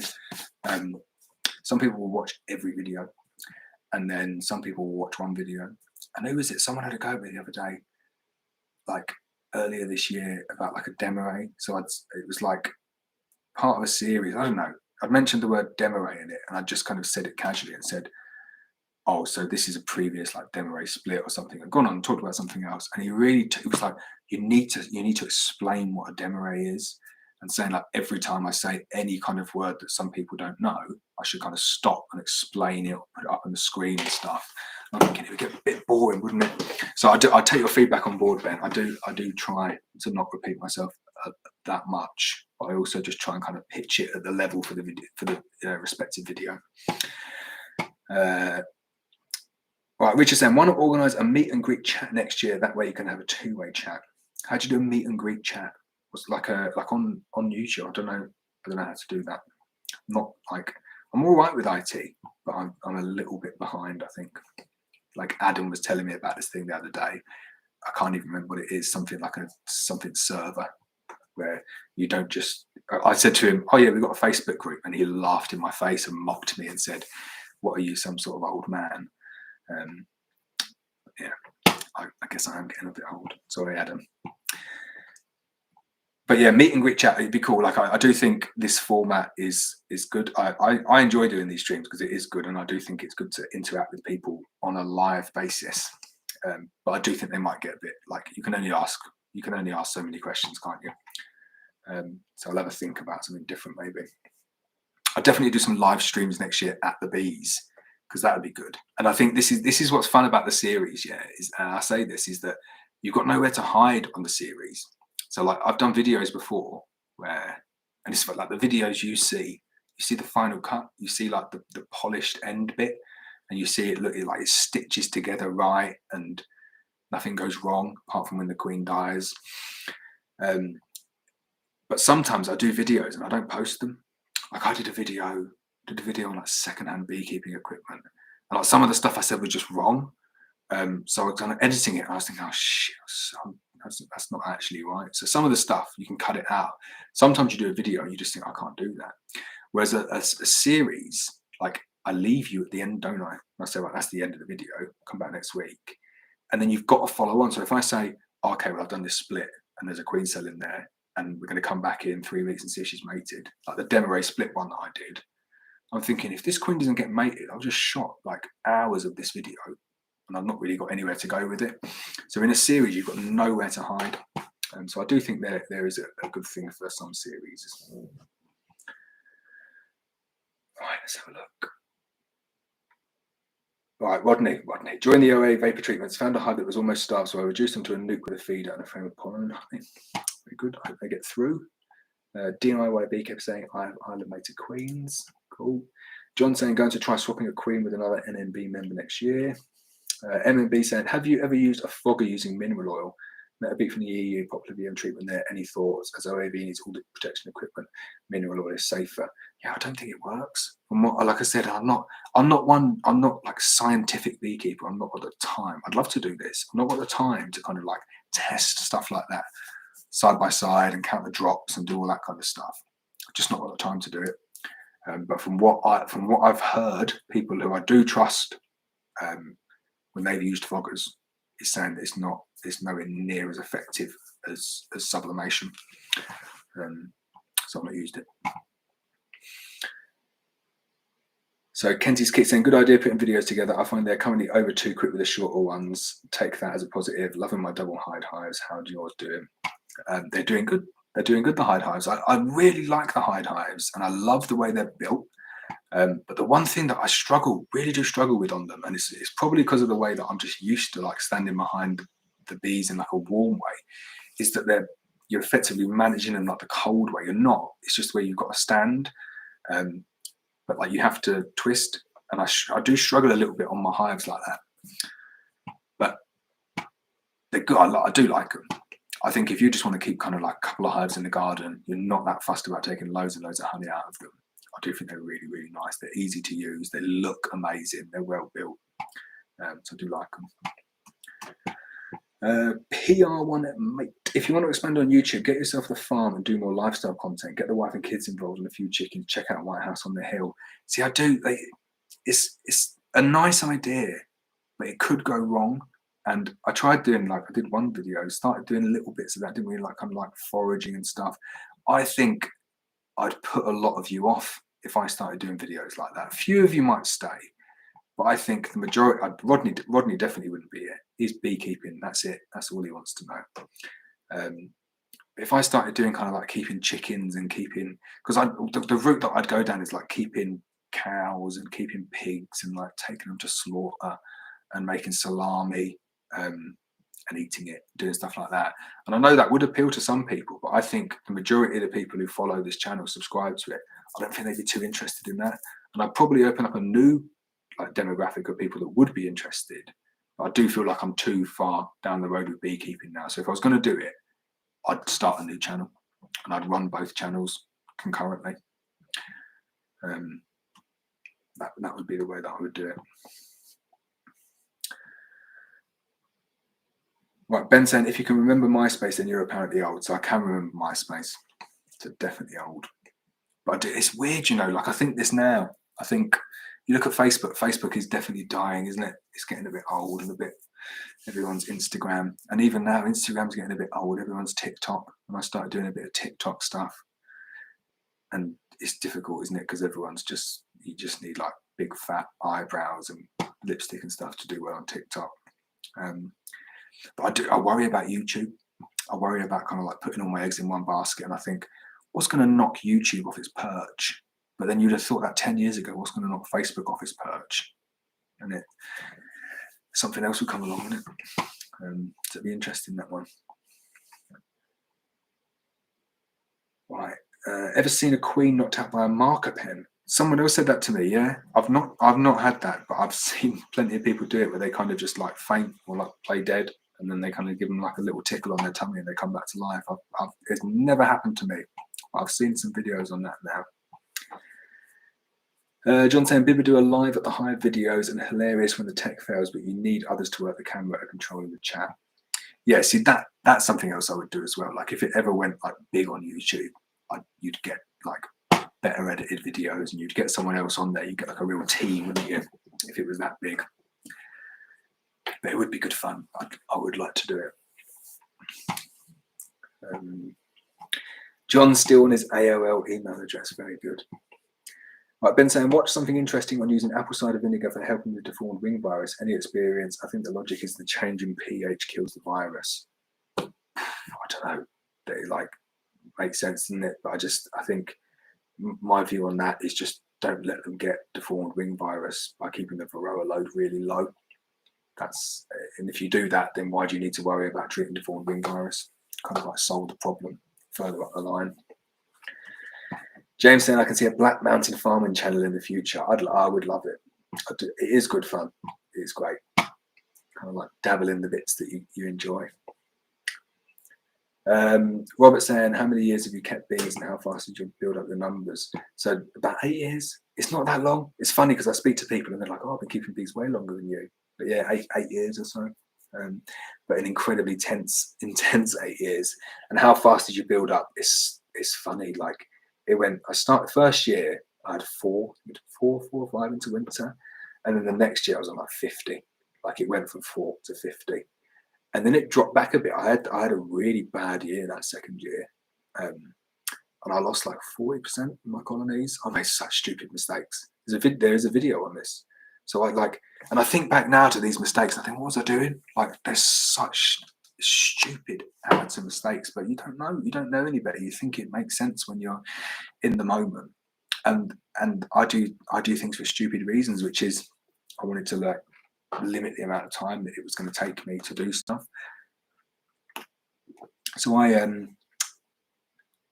took all the colonies back to like a central location where I filmed the majority of the winter videos. It's like kind of like headquarters, and I took 100 colonies back there and fed them all there. So I took them all back kind of in August, 100 colonies, loads of nukes as well, and fed them all there, and loads of them died. Like at least like kind of 40% of them died over winter, really, really died badly. And I was just thinking, what was I doing? How stupid was that to do that, to take them all back there? It's like the perfect opportunity for them just to spread disease. But that wasn't what killed them. It was the fact that the land couldn't tolerate that many bees. That's what I put it down to. I'd made loads of preemptive splits as well. The colonies weren't big, they weren't strong. There wasn't enough pollen to sustain them. The weather was poor. It was 950 feet above sea level, and they'd all been down like at 300 feet. So they were all just thinking, bloody hell, it's cold up here, and it's raining a lot. Like it was just perfect storm to kill all your colonies. So yeah, you make mistakes. But yeah, so it dropped back down to 50, and then I kind of just like got them back up again pretty quick. And then I've hovered around 100 for a while now. I think managing 100 colonies, you tend to learn it. You tend to learn things pretty quick when you're managing that many colonies, because you see all of the different things. You see what works well. You see what doesn't work well. You build your style pretty quickly, and then the challenge is keeping it down to kind of, because once you're at 100 colonies, like you could go to 1,000 next year, easy go from 100 to 1,000 in a year if you had the time and the kind of inclination and the money. But the bigger challenge than that is keeping them at 100. That's what's difficult, because they try and swarm, and then you think, well, how do I manage swarming without just splitting them? Because up until then it was so easy. Any colony that swarmed, I just did a split, and then you're kind of breeding this genetic swarmy kind of bee. And I think I bit the bullet about 4 years ago, and I said, right, I'm not doing that anymore. I'm going to keep it 100. I'm going to buy genetics in, and I'm going to see swarming as a negative trait. And my honey yields have gone through the roof since I did that. It really has made a massive difference. And I'm trying to get down to the point where I can keep 50 colonies and still get around similar amount of honey than I get at the moment. And some of my apiaries this year is so good. Like North Wales is you're not going to get bumper crops in North Wales. You never are. But some of them average kind of 120, 130 pounds across like spring and summer crop, which is mad. Like that's massive amounts for North Wales. And that's a good year though. So I don't think I get that every year. If I can get £60 average across all of my colonies everywhere, I'll be well happy with that.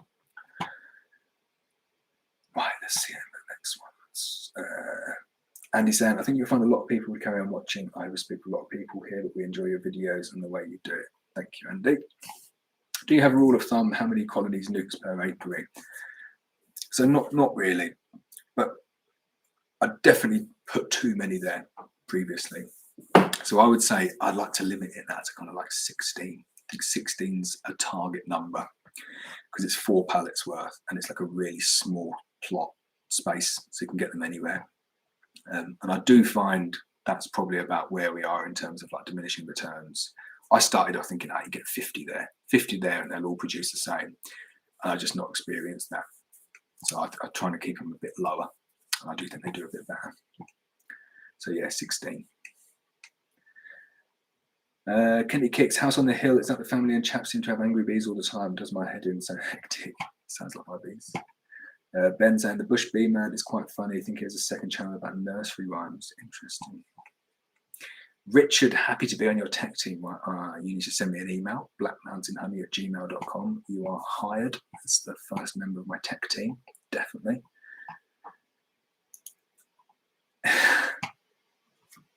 Are they that bad, Richard? I look on some of my videos, you know, so you're saying you are there with the eyebrows. I look on them and I'm like, bloody hell, my eyebrows are got a proper slug balancer. They're pretty thick, aren't they? North Shore Island farming channel would be great. Bees and farming are my passion for the 21-year-old. See, what would be good with a farming channel, is that it would be like a proper vlog. It would be, because I ain't got a clue about farming. Not a clue, other than that I like to eat meat. It'd be very similar to like Jeremy Clarkson's one, which is just like, is really good, isn't it? Jeremy Clarkson's one. But it would be a different video. It would be like, I do the beekeeping. I told you I do it as a kind of like to hit the YouTube searches for different things, because it's a massively searched subject, beekeeping. I do try and do it as like a bit of an educational thing for stuff that I know about. But farming, I don't know anything about it, like literally nothing.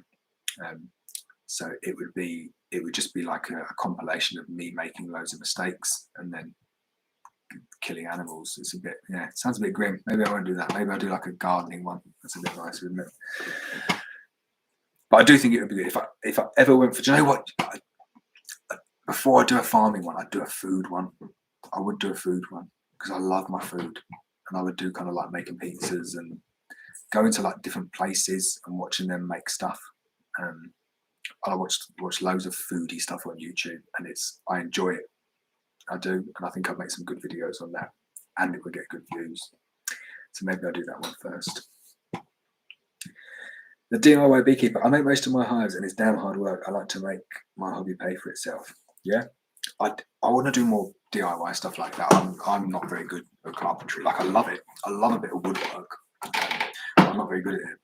And we got a joiner that comes and does loads of work in the house, and I just like how he cuts stuff at 90 degrees. I just sit there in awe, because whenever I try and do it, like I get to like the 4th cut and I'm out, and I'm like, oh bloody hell. And then I end up just slapping loads of glue and screwing it together and saying that'll do, and then doing a YouTube video on it, and then people mocking me for my poor woodwork. But I do enjoy it.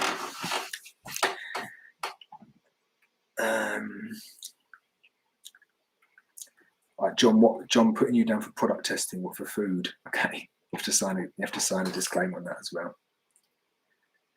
Yeah, do a collaboration with Clarkson. Yeah, it'd be good, wouldn't it? Just imagine trying to get hold of Jeremy Clarkson. Like, I spam everyone trying to do collaborations, and beekeeping manufacturers and sellers and everything. I'm just getting fed up of me now. But it would be good, wouldn't it? It would be good. I know a bee farmer that knows another bee farmer who does all the beekeeping stuff with Jeremy Clarkson. I think he's onto a bit of a winner, isn't he? Anything Jeremy Clarkson's going to do well. Right, I've answered all the questions, so I will keep on answering questions, but I'm gonna award this pumpkin to someone because I am up to date with it. So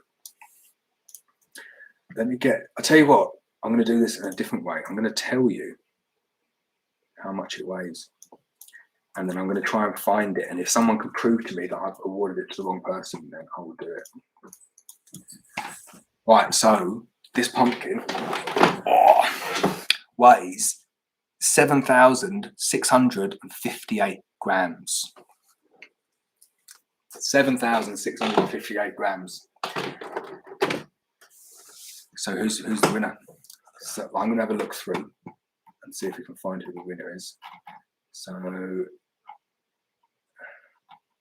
you can be above or below. I don't think there's going to be like a. So Julia Martin 7788. That's pretty close. You're within like 130 grams of it. I can't go any higher. This is a bit of an issue. Shit. How's that? Oh no.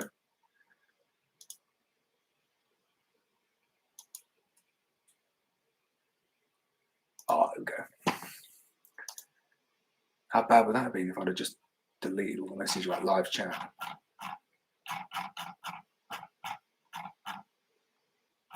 Oh, so don't tell me you lose all them. All right. Is that it?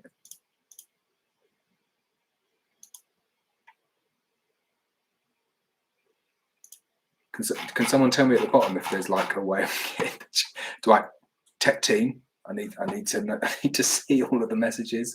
I can only see like the top, however many there are.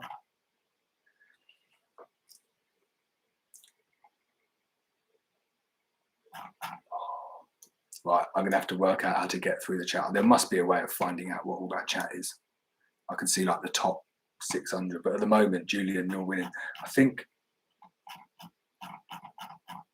Can someone just do me a favor? Just kind of scroll through the chat and see if it only just goes up to thingy. James said 7,500.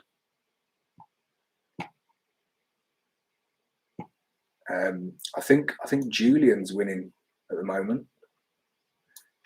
Oh no. Julian, how many goes have you had? Have you just keep on spamming me with loads of different ones?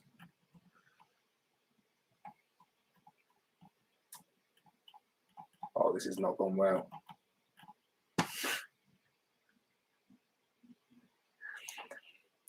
I'm gonna have to sit here and watch it all again. Right. I will announce the winner.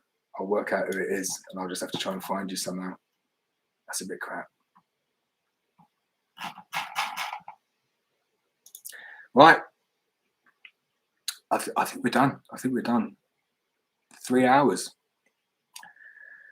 So unless anyone else has any questions, I will call it a day there.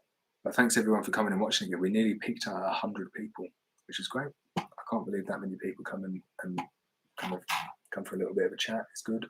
I'm going to work out how to do something a little bit different next time though.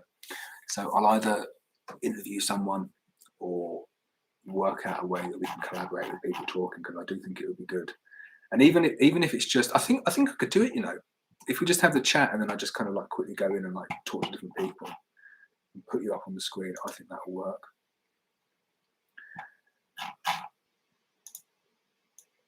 But yeah, I'm gonna have to go back and have a look through everything. So thanks, like Peter Saba, you were here from the beginning. Andy, you were pretty much here from the beginning. You always get a shout out, no worries. Yeah, I can only get back at 30 minutes in the chat as well. Spotify blogs, good idea. No problem. I appreciate all of you coming, listening to me talk, but also like supporting the channel. I would just say join the Facebook group where we'll build something better than that as well. But send me any messages for videos. I'm always open to doing new videos and collaborating, doing something different. So the weight, Robert, was 7,658 grams, but I've just realised I can only go a certain distance up with the chat. So there must be a way when I finish it that you can go through and look at it. Because I know when you see the streams, you can see it. It pops up all the chats. So it'll be recorded somewhere. Yeah, Zoom or StreamYard and stream it live on YouTube at the same time. I don't know what that means, but I'm definitely going to look into it. I think it will work well.